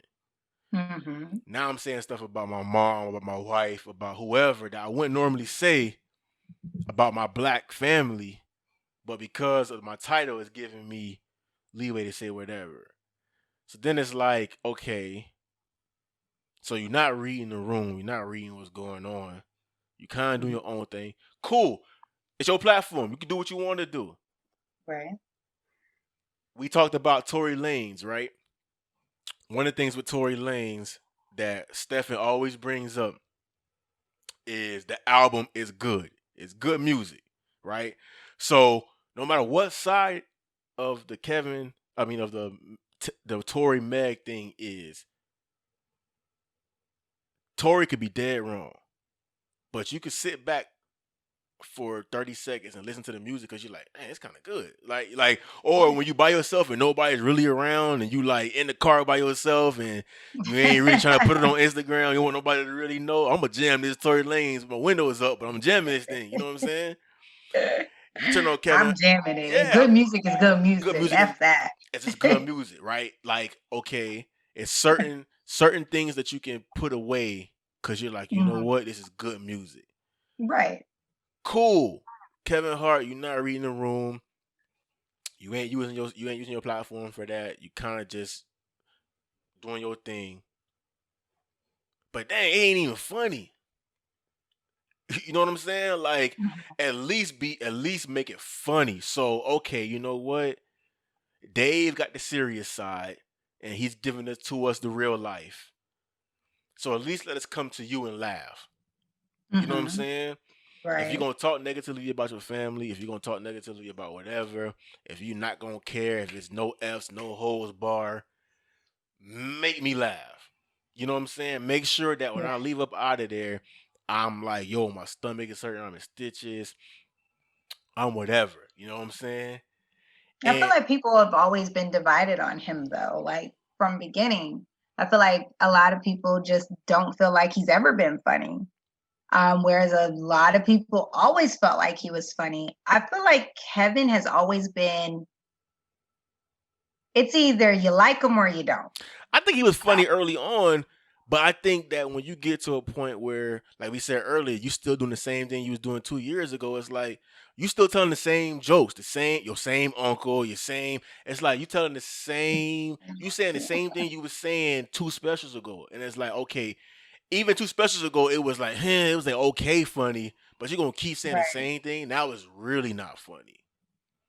I feel like with Kevin is like what I was saying with kind of like the Grammys, where you don't want to kind of touch too many areas, so you try to stay in that gray area. I think he tries to keep himself out of the fray in that way to keep himself commercial, keep himself marketable, where he can go left, right, forward, or backwards. Whereas when, again, you make that stand where Dave Chappelle has always made that stand, and it's okay to, but then it makes it where he's not able to just go here, there, and everywhere because, unfortunately, when you make those stands, it just, and come on, we're talking about the business. The business is 90% versus the 10% of music that actually goes on. You think it's places that Kevin can go that Dave can't? The only thing, the difference between, I feel like with them two, Dave Chappelle has made his way into the hearts of all white people because he makes fun of them and they have to laugh at themselves. They have to. There's no deny he makes them laugh at themselves. He makes them uncomfortable because of the stuff that he says. Exactly. I agree 100%. Kevin can't do that. And I feel like it's kind of the same thing when you if we were to make a correlation between comedy and music, Dave Chappelle is like the Jay-Z. Like ain't who else gonna get a seat at the table in the NFL? Who else gonna be sitting around these white owners? No, nobody. But Dave Chappelle can. Jay-Z can. You know why? He's put in the work. Yeah. They know what he about when he get there. You know what I'm saying? They know he's not there to make them comfortable. He's there to make change. Yeah. And Kevin Hart, for what it's worth, hasn't put in that work. You know what I'm saying? So for him to be, but he thinks he has. There's somewhere in his mind he thinks he has. He thinks that he's done the work. Well, you know why? Because he equates being rich to I put in the work. Exactly. Because one thing he that put in the work, but he just put in the work differently. I think his work wasn't the imprint where he's leaving himself where he can open up doors in every avenue that way. He has put himself in like a Uncle Tom's plate where he has to accommodate them, whereas Dave Chappelle says, no, you accommodate me if you come to my table. That's the difference with the two. They put in the work, but the work was done differently. This one, you accommodate me. This one, I'm accommodate you. You feel me? I think that's where kind of difference is between them two. So yeah, this one can go here and this one probably can't. But this one, they're going to open up the doors to Dave because Dave has made them feel, he has opened up something to them where it's like, listen, this man can make fun of me. You know what I mean? I'm okay with him talking about me. I'm gonna laugh. I know it's the truth. We all know it's the truth, but it's funny. Right. Whereas I feel like Kevin, it would just make it feel very like, nah, you know what I mean? Just he doesn't have that same, which goes back to how you say he's the Richard Pryor of today. Richard Pryor was able to make white people laugh at themselves and uncomfortable. Yeah. Right. And he opened up doors where he could come to them and say, no, you're at my table. Yeah. This is my table. Accommodate me. Right. I agree with that. 100%. Kevin Hart, first of all, the way I feel about Kevin Hart's recent special is I feel very similar to what Chance has said. He wants everybody to be happy with him. He wants to please everybody. And I'm gonna go back to what I said earlier. This is 2020. You can't have everybody, bro. And to me, I think another part of the problem is when Kevin Hart got on, it wasn't everybody appeal. Like Kevin, he started with Soul Plane. He started with Def Comedy Jam. Like he started with us.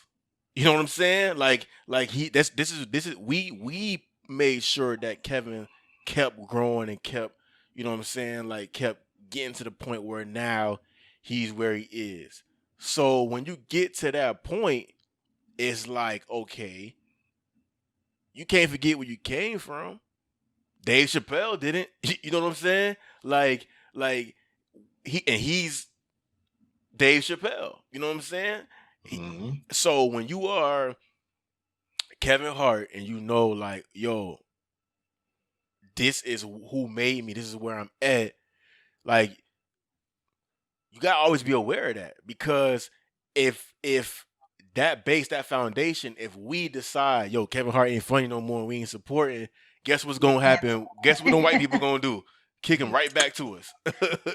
Exactly. They'll be like, well, if y'all ain't messing with him, we really didn't want him. You know what I'm saying? Like, they're not gonna keep supporting you if your own people are looking at you like, I don't know. You know what I'm saying? Like, yeah, it's certain people. I feel like a lot of people do that though in their careers, because, like, I mean, look at Nicki Minaj and look at Cardi B. They both came in and nominated by the Black people, by our culture. Our culture brought them in. One went pop more so and commercial, not pop, but more commercial and accommodating everybody to want to accommodate the masses. Where the other one said, no, this is who I am. If you like it or love come it, see me. Yeah. You gonna come to my table and this is how it is. Mm-hmm. Again, it's how you present it. If you walk that line to tell people to accommodate you or you'll accommodate them, that's just how it's gonna happen. Yeah. At the end of the day. Gotta agree. And Drake, the reason why I feel Drake can keep himself lasting so long because people underestimated him, but he always was real about who he was. He never changed. He never switched sides. He stayed true to him. And when you're staying true to who you are, Dave Chappelle's, the Cardi B's, you know what I mean? Yeah. You can't, there's no denying that because that is who they are. You love them from jump. Whereas you take people like Nicki that might have come one way and then started veering other ways. Now your bases of your fans, you're losing some of them because now you're changing. You're not that same person anymore. So now you're just chasing after this thing now. Exactly. I think the perfect thing you said was love them from jump because you could have individuals who, quote unquote, are true to themselves, or they're not gonna change and not gonna flip, but that person who you are is not appealing. It's like no, you need to change. Like you need to add something to you to make yourself better, so that whatever you're trying to do can grow. You know what I'm saying? Like if you are the head of something, or if you created something that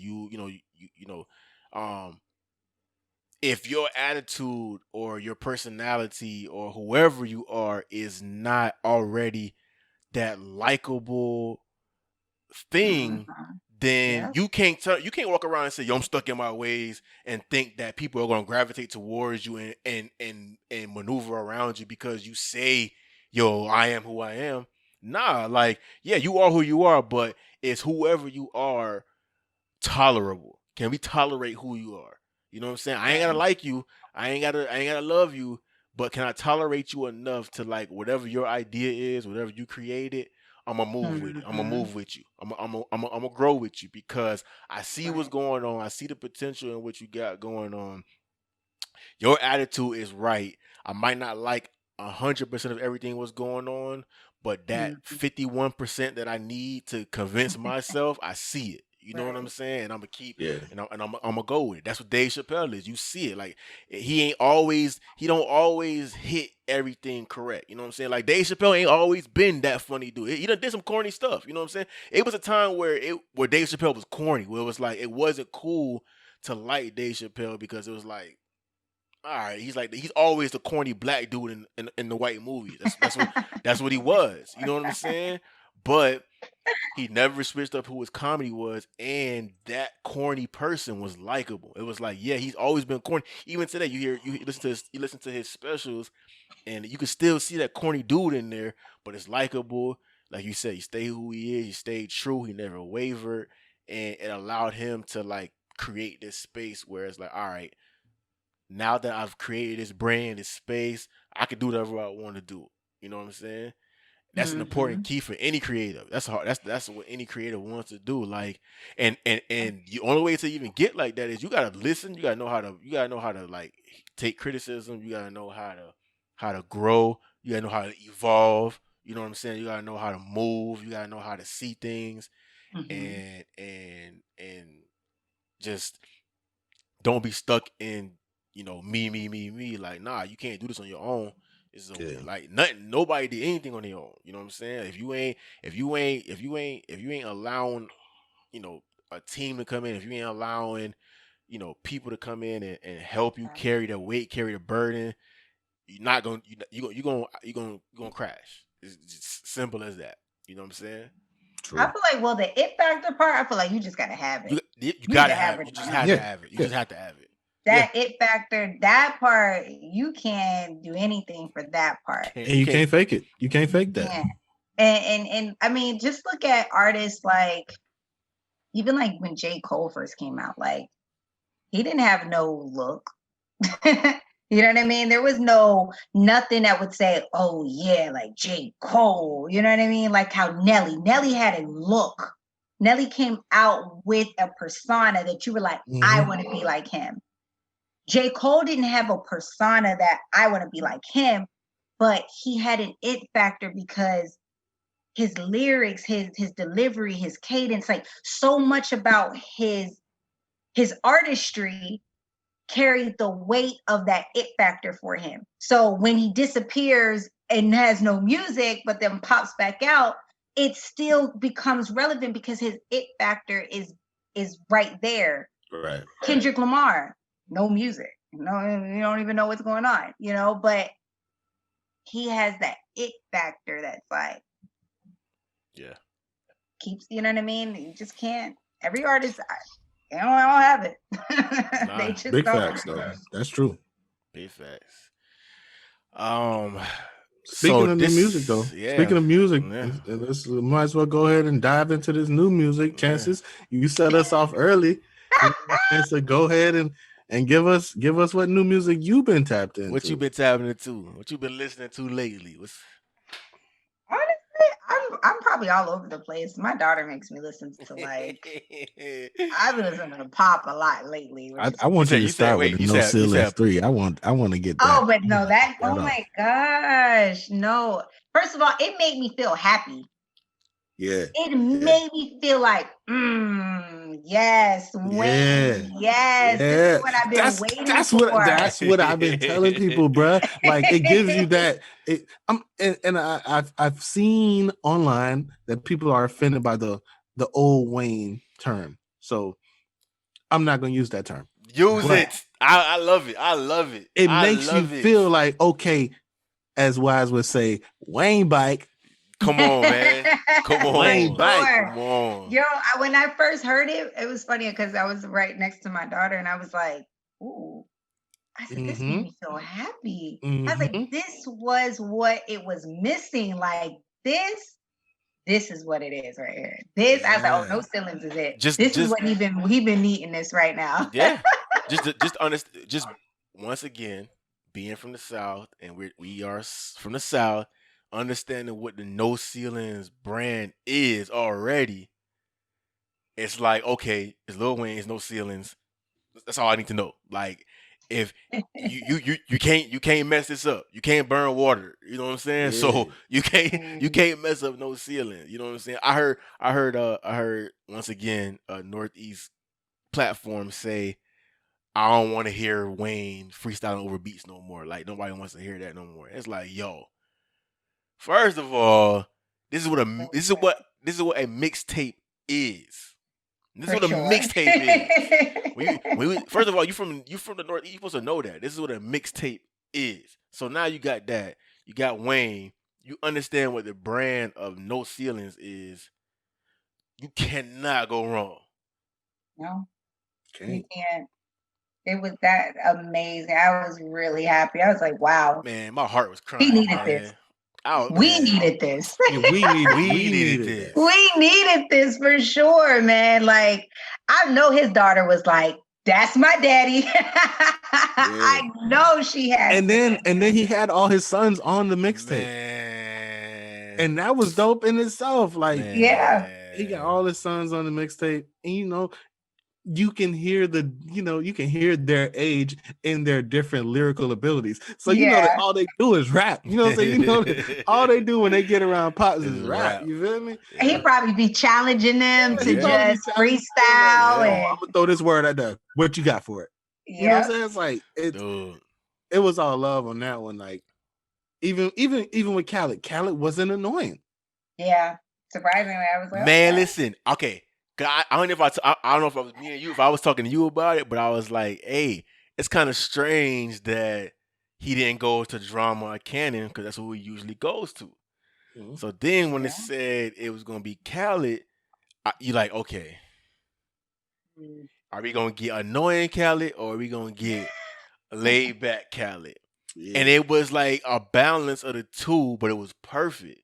It was like, oh nah, this is what DJs used to do on mixtapes. They talked over the beat, they rewind the beat, they brought it back up, they dropped bombs on it, scratched it, did all that, and that's exactly what Khaled did. He added that mixtape flair to it, and it was like, okay, nah, this is dope. Like they actually created a mixtape, and it felt original. It felt like how music is supposed to be, and it's you don't get that feeling that often anymore when you hear music because just doesn't feel authentic anymore. It feels like every artist has this it's almost like we all have different jobs, right?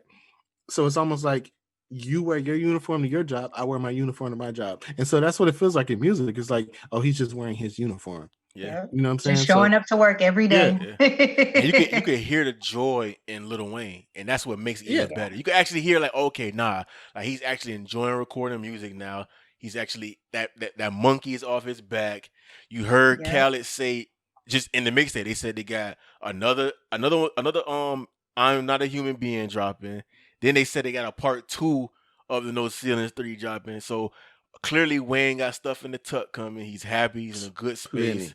Yeah, he's in a good space right now. You can hear just in his words and just, I'm like, the metaphor is like, yes, Wayne. I missed this. I think I text Stephen. I said either this man found Gilly again or he's in a good space, bro. Like in a good space, dog. He's been afforded that opportunity to step outside of that lonely bubble that he was in for like 12 years. Yeah. You know what I'm saying? So he can finally tap into other music and feel good about listening to other people's art. Yeah. And then from that, we get the monster Wayne. We get that hungry, that beast. Yeah. That okay, I know I can rip this beat better. So I'm gonna go ahead. Yeah. Hey, Gutter, load up that beat. It was dope to hear Gutter rap, man. It's dope to hear Corey Guns rapping, man. No, it was just well put together. It was dope. It was dope. It made me happy. Another legend dropped the album. Juicy J dropped The Hustle. Listen, let me finish my sentence. Go ahead. Juicy J dropped. I had No. No. I'm stopping myself because right now, hot take wise, right now, it's the best album right now to me. It's the best. It's the best album that came out this year. Like I was driving around listening to it today. Like from top to bottom, I don't skip not one track on this album. Not one. Yeah. Haven't heard it yet, but I'm now you're gonna make me go listen to it. Oh man, listen. Bruh, what's your favorite song on there? Oh my goodness. Oh man. What was the one I heard? The one with him and Wiz Khalifa. Yup. The one with him and Wiz Khalifa is like track 3. I think it might be my favorite. I think that's the one. The one with him and Wiz Khalifa might be my favorite. But the whole album, top to bottom, there's no skips. Whole album. Memphis is having a great year. Moneybagg Yo dropped the dope album, top of the year. Black Youngster album that just came out was dope. They dropped a joint album that was dope. Yo Gotti dropped a dope album. Now you got Juicy J coming back through. It's like Memphis is like, all right. They on it right now. Mm-hmm. Own it, man. Dope, man. Go check that out. From the Crib. Oh no! Before we get to the Crib, my favorite group previewed new music this weekend on Twitter. Earth Gang. Earth Gang. Yeah. They previewed some new music, so that must mean we getting a new Earth Gang album soon. I can't wait because they've been in Jamaica on the trees creating music for like the past 3 months. So that's been dope. I knew they've been like cooking up. Like, all right, let them boys do whatever they doing, let them do it because they gonna come back with it. But it was dope to see that. One thing that I have to come back to because we talked about this last week, and I was hyped, and I wanted to hear Meg Thee Stallion's Good News album. Now,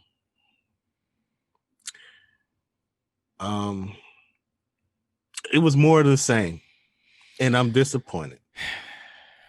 What did you expect? I wanted a little growth. I wanted growth from Sugar to Good News. But I didn't see no growth. Like I feel like, bro, my biggest issue with Meg is, and yeah, I had to do my jacket like that. I had to do my jacket like that because I want that's the effect that I had. Yeah. You know, that's the effect that I needed. But my biggest problem with Meg is that she talks about empowering Black women and all of this, but all she's doing is encouraging our young ladies. Degrading, yes. And honestly, in doing that, you're not empowering anybody. You're just telling males what they have to do to get them. You know what I'm saying? You're not empowering them. They're not gaining anything. They're going from $40 to a Birkin bag. Okay, great. Cool. Now I can get you a Birkin bag, smash you out, and then whatever. That's my biggest problem with Meg. And I just want her to grow. I thought that her being under Jay-Z. Rock Nation, that was going to be that thing to push her out of that bubble and put her to another level, like push her to a whole nother level. But I ain't gonna lie. I think part of what it is, and whatever we talked about, standing by what we say. I don't think she can rap, and it's just that simple. Because think about this, right? And the funny thing, we're talking about her because on the way in, I heard one of her songs on the radio, and I'm listening to it on the radio, and I said to myself, "She can't rap." Like that's what it is. Like because she got the same flow, the same cadence, the same everything, right? But it just doesn't sound good. It's like, okay, once you hear it a couple of times, it's like, you think about DaBaby. DaBaby has the same flow, same cadence, but it's something about just the way he presents it, the way he puts it on the track, the way it's given to us. It's like, I think his is the same flow, but if you listen to his lyrics, he's giving you something substance. Different. Yeah. He puts more substance in there, so it becomes more relatable. Yeah. Whereas hers, there's no substance. It's not relatable because at the end of the day, every woman ain't a pimp. Yeah. Like every woman's not pimping men. So and if every song is the same thing, it becomes not relatable with all the music at that point, because who's doing that? And everybody's not doing that or living that life. So if every song is repetitive, then y'all sound the same. Every time I hear Meg, I hear Bun B. Her flow is a carbon copy of Bun B. The only problem is she's a female. She's a female, and I understand she's from the same area. She's from that tree. She's from that area. She's from that tree, and that's going to be her influence. I get that. Yeah. But if you can flip your content, with that flow, because Bun B would give you big pimping, but then he'll turn around and tell you, "Hey, go buy the block." Yeah. That's my thing. And her content is always the same. It's always the same thing, and no matter what it is, it's always gonna be. It might be. You know what? She might have got scared off from trying to do anything, because if you remember, right, when she first came out, it was all about her twerking and showing how thick she is and whatever. And then she tried for a moment to give us, because then it went from that to, it's a hot girl summer, hot girl. And then she tried to flip that into, now I'm going back to school and whatever.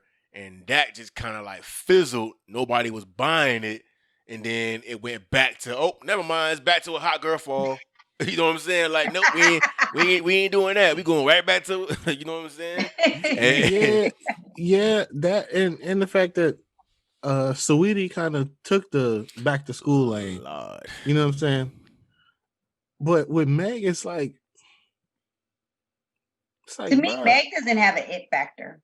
She doesn't, and she's riding this wave, and now she's been provided a new wave, and she's been provided all these accolades to go along with that. The victim wave. That's what frustrates me about her. The victim wave. That's what she's got. Yeah. And think about what she just did though, right? Because so the whole incident happens, right? Mm-hmm. She jumps out, which we said we're not gonna talk about no more, but here we are talking about it again. You're right. You said we weren't gonna talk about it, but I just want to make this one point, and I'm done. We ain't gonna never talk about this no more. That's it. But we think about what happened. it happened, right? She came out, yo, Tory, you shot me. And then for however long it was, yo, is Tory gonna say something? Is Tory gonna respond? What's up? Is he gonna say that? And then Tory didn't respond, and it was like, well, you took too long. We don't care no more. And then when he dropped the album, he dropped the music. It was like, wait a minute. So you gonna use the music to tell us what's going on? You a sucker. We don't care nothing about that, right? And then it comes out, yo, the story starts getting muddy. We don't know the truth. And now it flipped to, okay, Megan, we need you to say something. And then what did Megan do? She went ghost. She went quiet. Didn't say nothing to nobody. So the energy that we was giving Tory about, yo, you should have said something. You should have came around. We didn't get that. We didn't give that to Megan. And then she turned right around using that victim card. And the intro to her debut album is about the incident. Shots fired. So you turned right around and did exactly what you told people to kill Tory for. And then I think it's a lot of that, what you saying with her. Listen, I mean, all right, like we said, we ain't gonna talk about that no more. It's just. I said I was done like 3 episodes ago. I just always tell people, listen, at the end of the day, there's always 3 sides to a story. And regardless of what transpired, at the end of the day, they're both still artists. And I feel like people need to stop just running to one person's defense, and you don't know everything. So and they're artists, don't be so quick to judge and take anybody's side. Nobody's to say that 100% Megan's right, and no one's to say that Tory's right. Don't pick a side. And I think the biggest blessing is that she wasn't really hurt. She was twerking 2 weeks later. Hey, she went, you know what I'm saying? It was like, oh snap. My son went outside and scraped his knee. Now he gotta have a band-aid on. He can't ride a skateboard for 2 days. Okay, so now we back to twerking. Ain't nothing happened, bro. Chill out. Listen, whatever it is that really happened, honestly, I feel like it's a cover-up for whatever it is, but we already know how the industry it is like that. But I feel like if they know that for sure, Tory, whatever, don't be that person to smear somebody. Welcome to Hollywood. I know, pretty much. Like, that's crazy. Dude. But you know, when you were saying about her with the doing this like woman encouragement thing, I thought it was so weird for her to open up with her Jimmy Fallon performance with like that strong, like, you know, black women this and da. But then the song that you played, dog, it's like, what are you not doing? even nothing that was.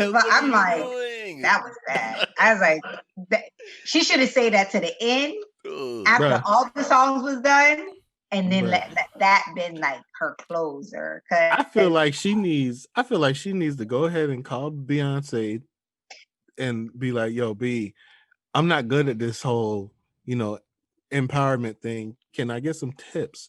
Because the way she goes about it is all backwards. It's like you preaching one thing and then you're doing and saying another, and you're feeding our young women a different thing. Like, you're feeding them straight trash vibes. Like, hey, go ahead.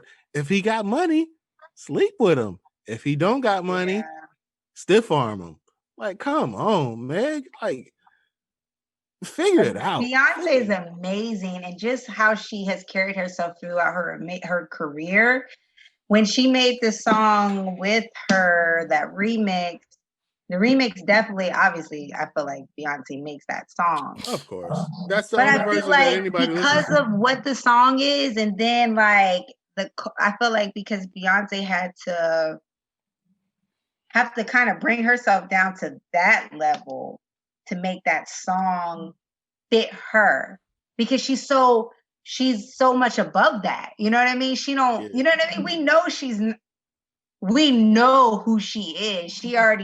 She showed us who she is. So I felt like it made her have to bring who she really is down a notch just to feature on this song, because this artist has put themselves in this box of like this raunchy woman, where you have a classy woman, where just to put this feature, you got to give it that effect of, you know what I mean, bring her down a notch just to help this artist and sell this record. Which I'm like, And I get they had to do it, power move on that level, but and unfortunately, They both from the same that's city. what validated. huh? And unfortunately, that's what validated. Whatever. But that's what validated Meg. Once you, Yeah, that's what I'm once saying. Like I got the power move. It was a power move on that level. 'cause I once get you- it, but once you get that feature, it's like, okay, you pretty much could do whatever you want, card. But it's like at some point, like we said about Dave Chappelle, about Tory Lanez, at some point the music has to be good. At some point I gotta laugh. You know what I'm saying? At some point, at some point in your album, I gotta be like, oh, okay, yo, I get this. All right, yeah, I get it. I hear it. I get it. You know what I'm saying? And it's just not that. It's not there with her. You know what I'm saying? Like, right. it's not there. I feel like nobody can take that from Tory. They Nah. want to talk all that crap they want to talk, but you cannot take that man's music being great. Hey, did y'all see Tory's latest post once those Spotify numbers came out yesterday? Posted his numbers. Yeah, when he posted his numbers, he was like, "Oh, a lot of y'all was saying that y'all was canceling something, but from the numbers, it ain't looking like y'all canceling me." Right. Ain't no They reason to not. cancel. They them. just talking. Yeah. Tory numbers yeah. are crazy, bro. Oh man. Man, DJ Envy plays that praise to the Most High on his mix every day. And that song is that, bro. Tory is dope, bro. Matter of fact, hey, Matt, we supposed to be talking about new music right now. Hey, Tory is supposed to be dropping. I think he's dropping. I want to say tomorrow, Nah, but you know, I think it's tomorrow. I want to say tomorrow. Look it up. He was supposed to drop last week.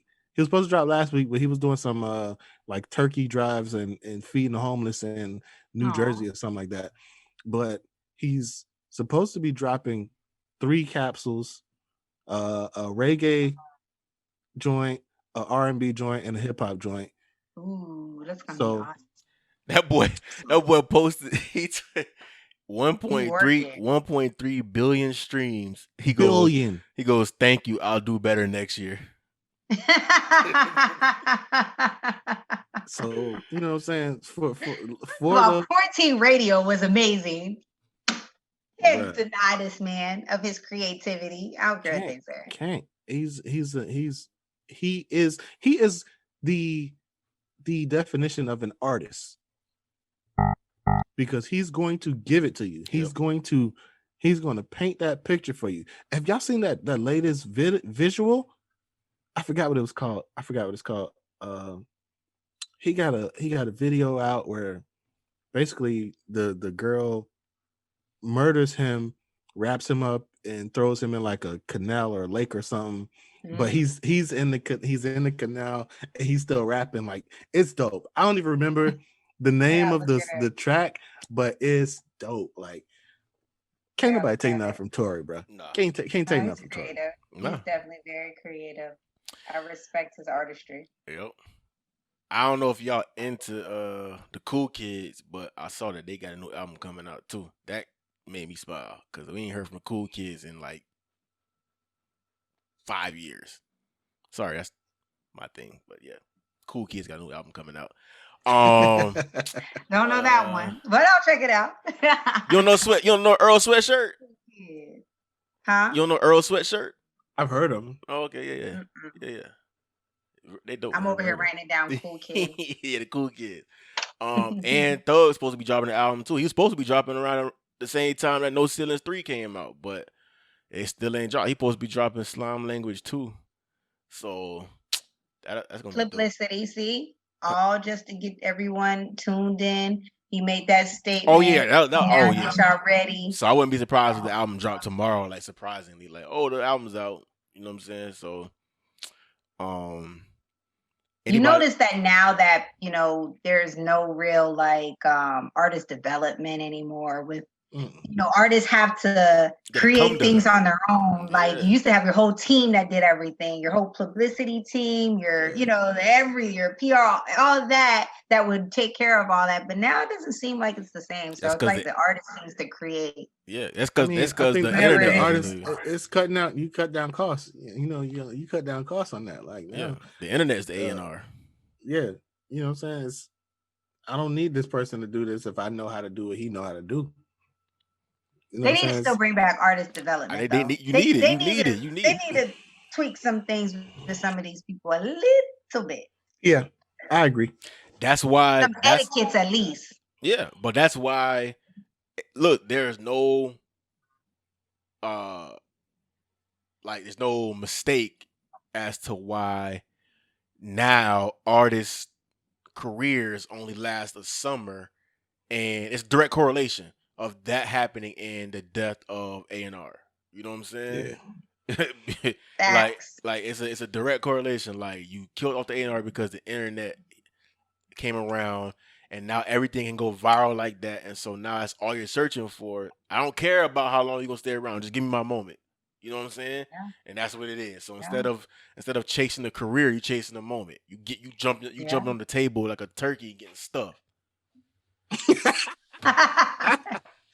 He's not gonna let that die. That is not ever dying. He's not letting it go. He's not letting it go. What you Hey, been listening to, bruh? But before we get out of here, is there any other new music? Oh Any- no! Oh I yeah, know- no. Listen, from the crib. Oh yeah, from the crib. We We can't forget about the from the crib. crib. Polo Gutter. Polo Gutter Yeah. is one of the young boys that I'm tapped into. He dropped a new track called "Going In" that I probably listen to that song once a day right now because it's pretty dope. And I like Polo Gutter. I like What Polo. kind of vibes does it give you? Polo Gutter is he got his own vibe, to be honest with you. He's like he got an Akon vibe because he's talking about his struggle, right? Okay. And he can harmonize a little, but he rapping like and he's young, you know what I'm saying? He's a young boy, so he's rapping from that young boy perspective. Okay. And he got a dope vibe. It's just he need to keep grinding, you know what I'm saying? He's still like on the come up from it. He's still getting his feet wet, but you can see where he headed if he keep his head down. He stay focused. Like he can have something. So I told him the other day, I was like, bro, just keep grinding, because the fact that certain individuals know who you are and they tapped in with you, that means you're moving right. So keep growing, keep getting better, keep hustling, and you're gonna make a name for yourself. You're gonna carve out a lane because he got a different feel to him. Okay, I gotta check him out. Check out too. He got another song called Heavy with Fatboy Heavy. Shaw. Yeah, you might like that one too. Also, Lil Polo the Don from Fort Myers, but that's home team. He signed Dollars and Deals. Okay. But he just dropped a new track called which is Polo the Don. Yeah, Lil Lil Polo, Polo Lil the Polo the Oh, Don. Little Polo.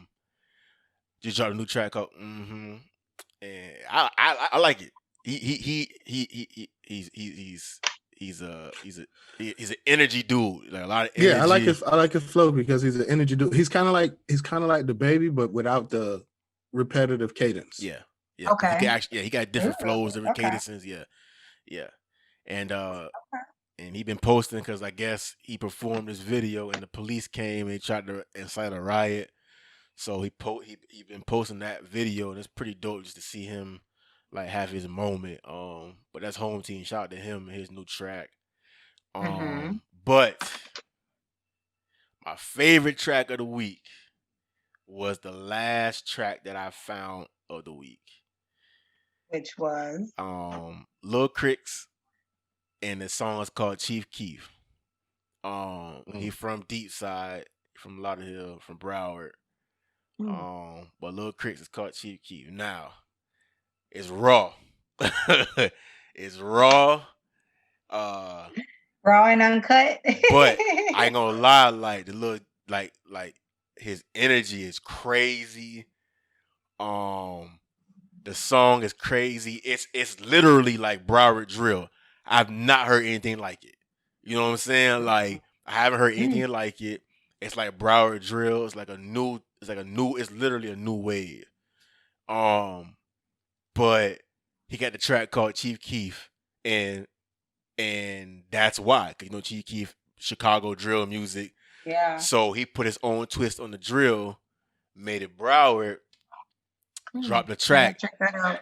but it's raw. It's raw. Like he gutter, and the track is gutter. But I like the energy of the track, and I like his energy, and I can see him.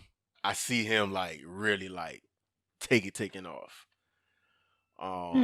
So shout out to him. But those are the tracks from the crib that I've been tapping into. I saw you posted Smoot dropped a new freestyle. Smoot drop a new freestyle like every week. Yeah. Like, yeah, that's nothing new. Like Smoot gonna do what Smoot do. Like I always say, Smoot is probably the hardest working artist in Broward. Like when everybody's sleeping, he working. So, you know what I'm saying? Shout out to Smoot. I don't know when this project coming. He told me he got a project coming. I don't know when this project coming, but when I do know, you'll know. Yeah. Everybody will know. Yeah.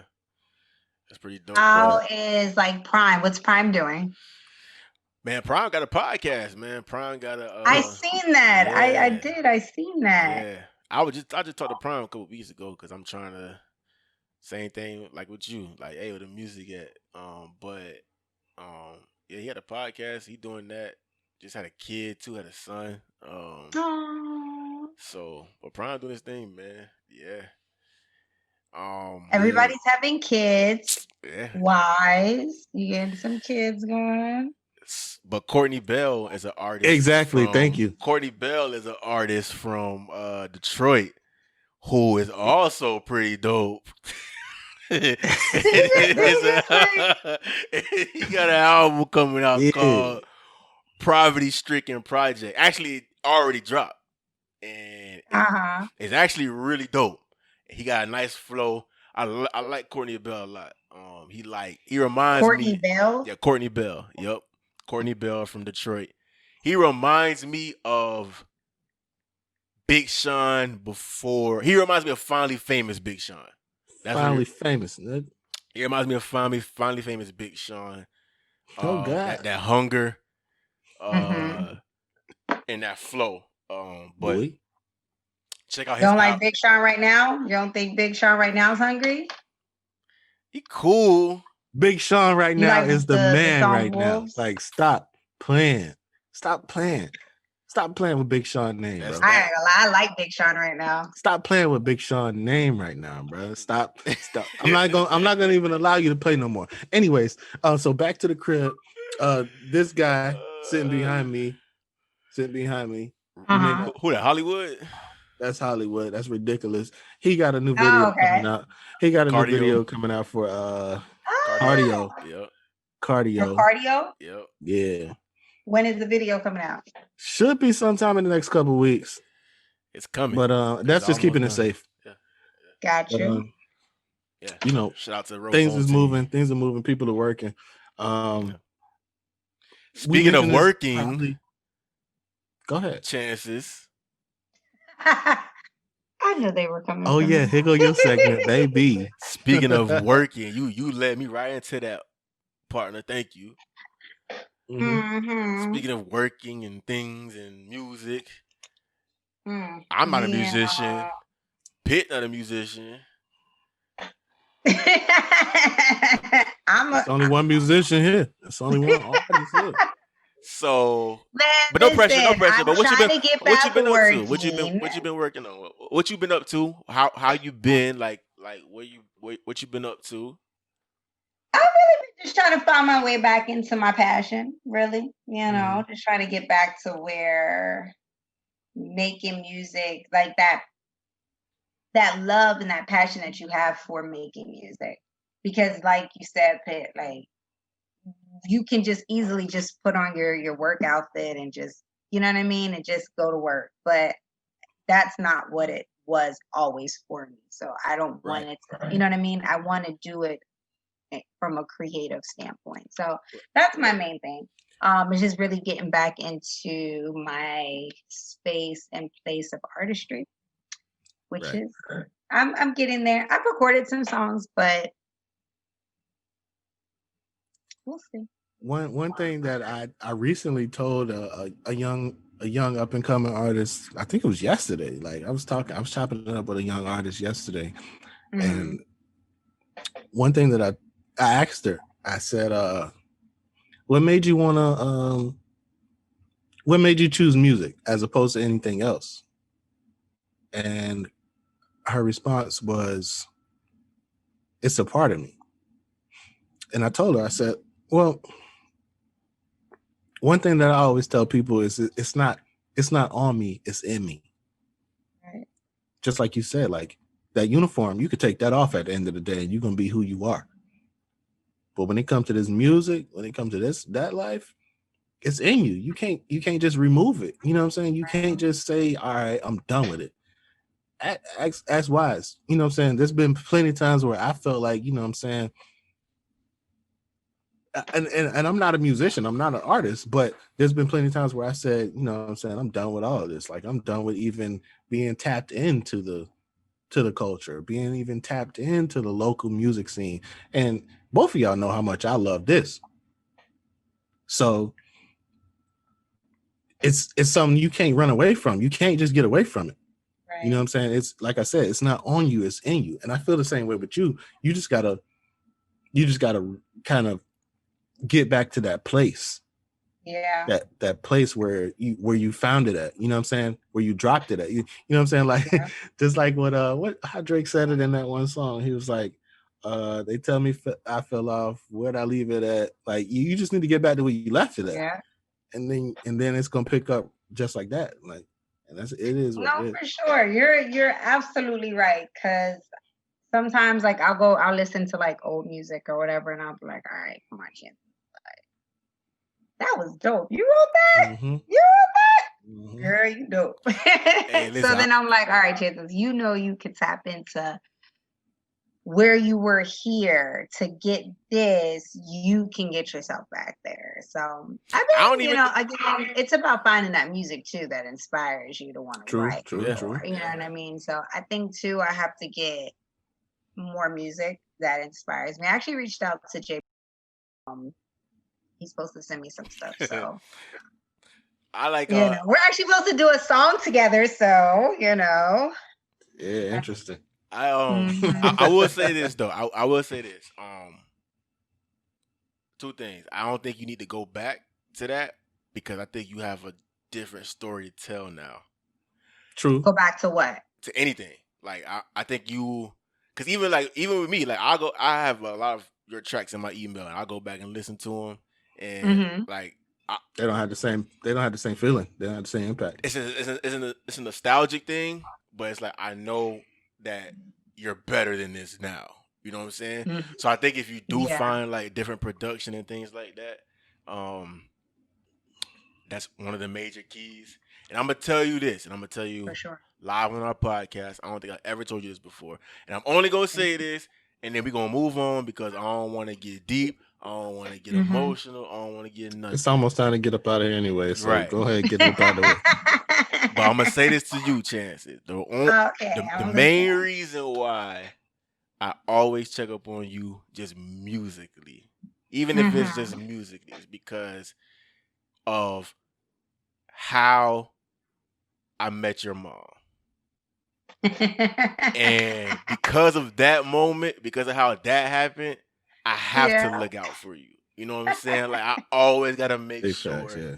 I always gotta make sure you good. Like I feel like I have to. You know what I'm saying? So just because of that, whatever you need, I'm always gonna be here for you. And whatever you trying to do, I'm always gonna support you. And I'm always gonna be on your neck about, hey, what's up? Regardless of what. If I can count on one thing, I know Wise or Pitt is gonna text me. Where's the music at? bro. But it's one of those things where it's like, you know what I'm saying. What the glimpse that I got was so, it was so different, and the potential was so, it was kind of like it wasn't like a 50-50 thing. It was like a 80-20 thing. It's like, okay, if you go with this, then we out of here. You out of here. Yeah. And so that's what I saw. And to not see it, or to even feel like you didn't have it in you anymore, was kind of disheartening. I ain't gonna lie, it was kind of disheartening. It made me feel like, wait, what happened? Why? You know what I'm saying? Even though I know you've been through a lot, you know, so I know you've been through a lot, and I know sometimes it takes you. If there's the recovery period can be you know, tough. Yeah. But like I said, that's the reason why you gonna always get those messages from us. Just I like, appreciate it. it. Trust me, I do. Trust me, I do. But it's weird too sometimes, and I think to myself, and I'll be like, you know, anybody I've ever come across meeting me through music, I don't think I've ever come across someone that has never said, Chances, go.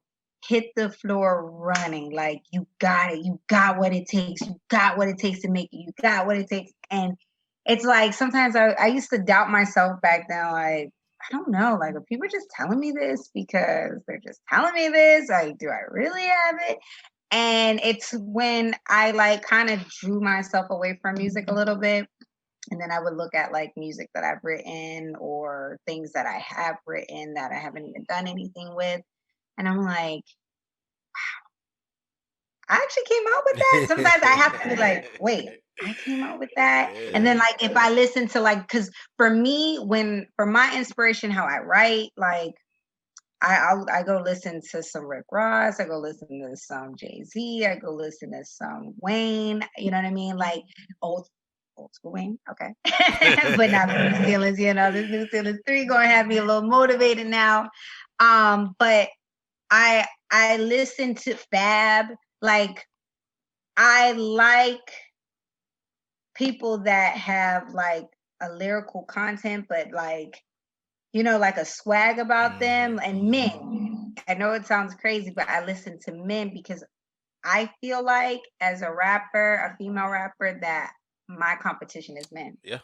That's just how I always felt. And even now with more female artists being obviously in the game, where it wasn't like that a few years ago, I still don't feel like I compete with them because I'm not rapping about things that they rap about.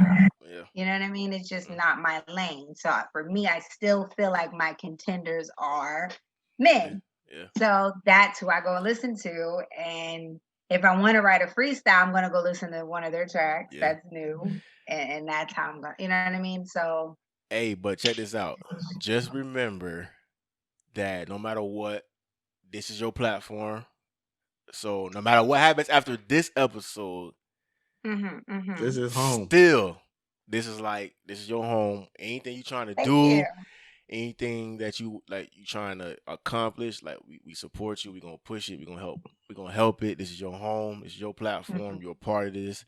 Your family, we love you. You know what I'm saying? We appreciate you tapping in with us today. Thank you. Before we go, give everybody your social media. How can we get in contact with you? Well, you guys can get in contact with me on Instagram, and I'm not a Twitter person like that, but I got one. Who is Chances? Who is Chances, man? Who is CHANCE? Easy. You know. Yes. Who is Chances? Hey, before we go, shout out to everybody that follows us on YouTube, everybody that watches us, subscribe, like, comment, share this video. Appreciate everybody that's tapped in onto us on Spotify, Google Music, iHeart, Apple, everywhere you can get the audio. Shout out to y'all. Pitt, shout out to my dog, you know what I'm saying? Yes, sir, my brother. Hey, you can follow us on Instagram at Everything's Legit Podcast. Yes, sir. You can follow me on Instagram at Be Real Wise. You can follow me at _King Pitt on Instagram. Sir, man. Appreciate you for tapping in. Thank y'all for another dope episode, man. Another dope episode, man. And until next time, I ain't y'all. gonna lie. Every time I tune into Rebels Radio, everything legit. What up, Wise? What up, Pitt? You know it's co-signed by yours truly, Nova King. Glee! Yo.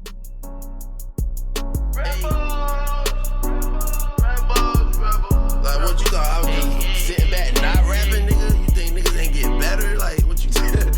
I